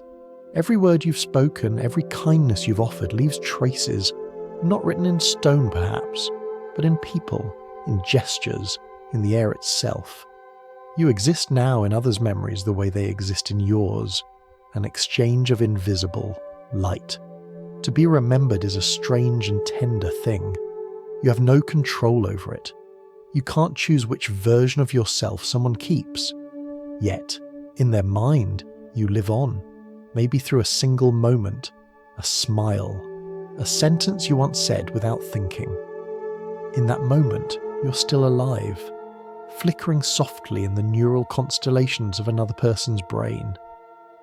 We're each other's living archives, carrying one another forward through time. Even after death, memory continues to breathe. Long after a person has gone, the memory of them still acts in the world, through the choices they inspired, the habits they taught, the love they left behind. In that sense, memory is a form of continuity, not of the body, but of influence. The physicist Carlo Rovelli once wrote that the universe is made of relationships, not things. Perhaps memory is the thread that weaves those relationships together, the fabric of connection that outlasts form. It's comforting to think that nothing truly disappears. The molecules that were once part of your body will scatter and join new patterns. The air, the earth, a leaf, another life. The memories others hold of you will fade, but something of your essence, your warmth, your gestures, your small kindnesses will keep echoing. The universe is an excellent recycler. It never wastes energy or love. Forgetting, in this cosmic sense, is simply the world reorganizing itself, a story shifting form, a melody becoming harmony somewhere else. We are remembered not because our names survive, but because our influence continues. And perhaps that's the secret comfort of memory. It teaches us that everything we do matters, even when it's forgotten. The universe keeps no scoreboard, but it keeps balance. Every tenderness ripples outward, every word of comfort, every small act of patience. They become part of the background music of the world. Someone feels lighter because of you, even if neither of you remembers why. So as you listen now, maybe let yourself rest in that idea. That memory is not only something you have, but something you are. You are memory made flesh, the result of every story told, every gesture received, every kindness given. You are a vessel filled with traces of all who came before, carrying them quietly into tomorrow. And when the time comes for your own memories to soften, it won't be an ending but a passing of the torch. What you forget, the world will remember differently. Through others, through echoes, through the very texture of life itself. Forgetting is not vanishing, it's merging. If you listen closely, you can almost hear it. The gentle hum of all remembered things blending into one great silence, one great presence. This is what the poets meant when they said that time is a circle. The past becomes the present becomes memory, memory becomes the air that future lives will breathe.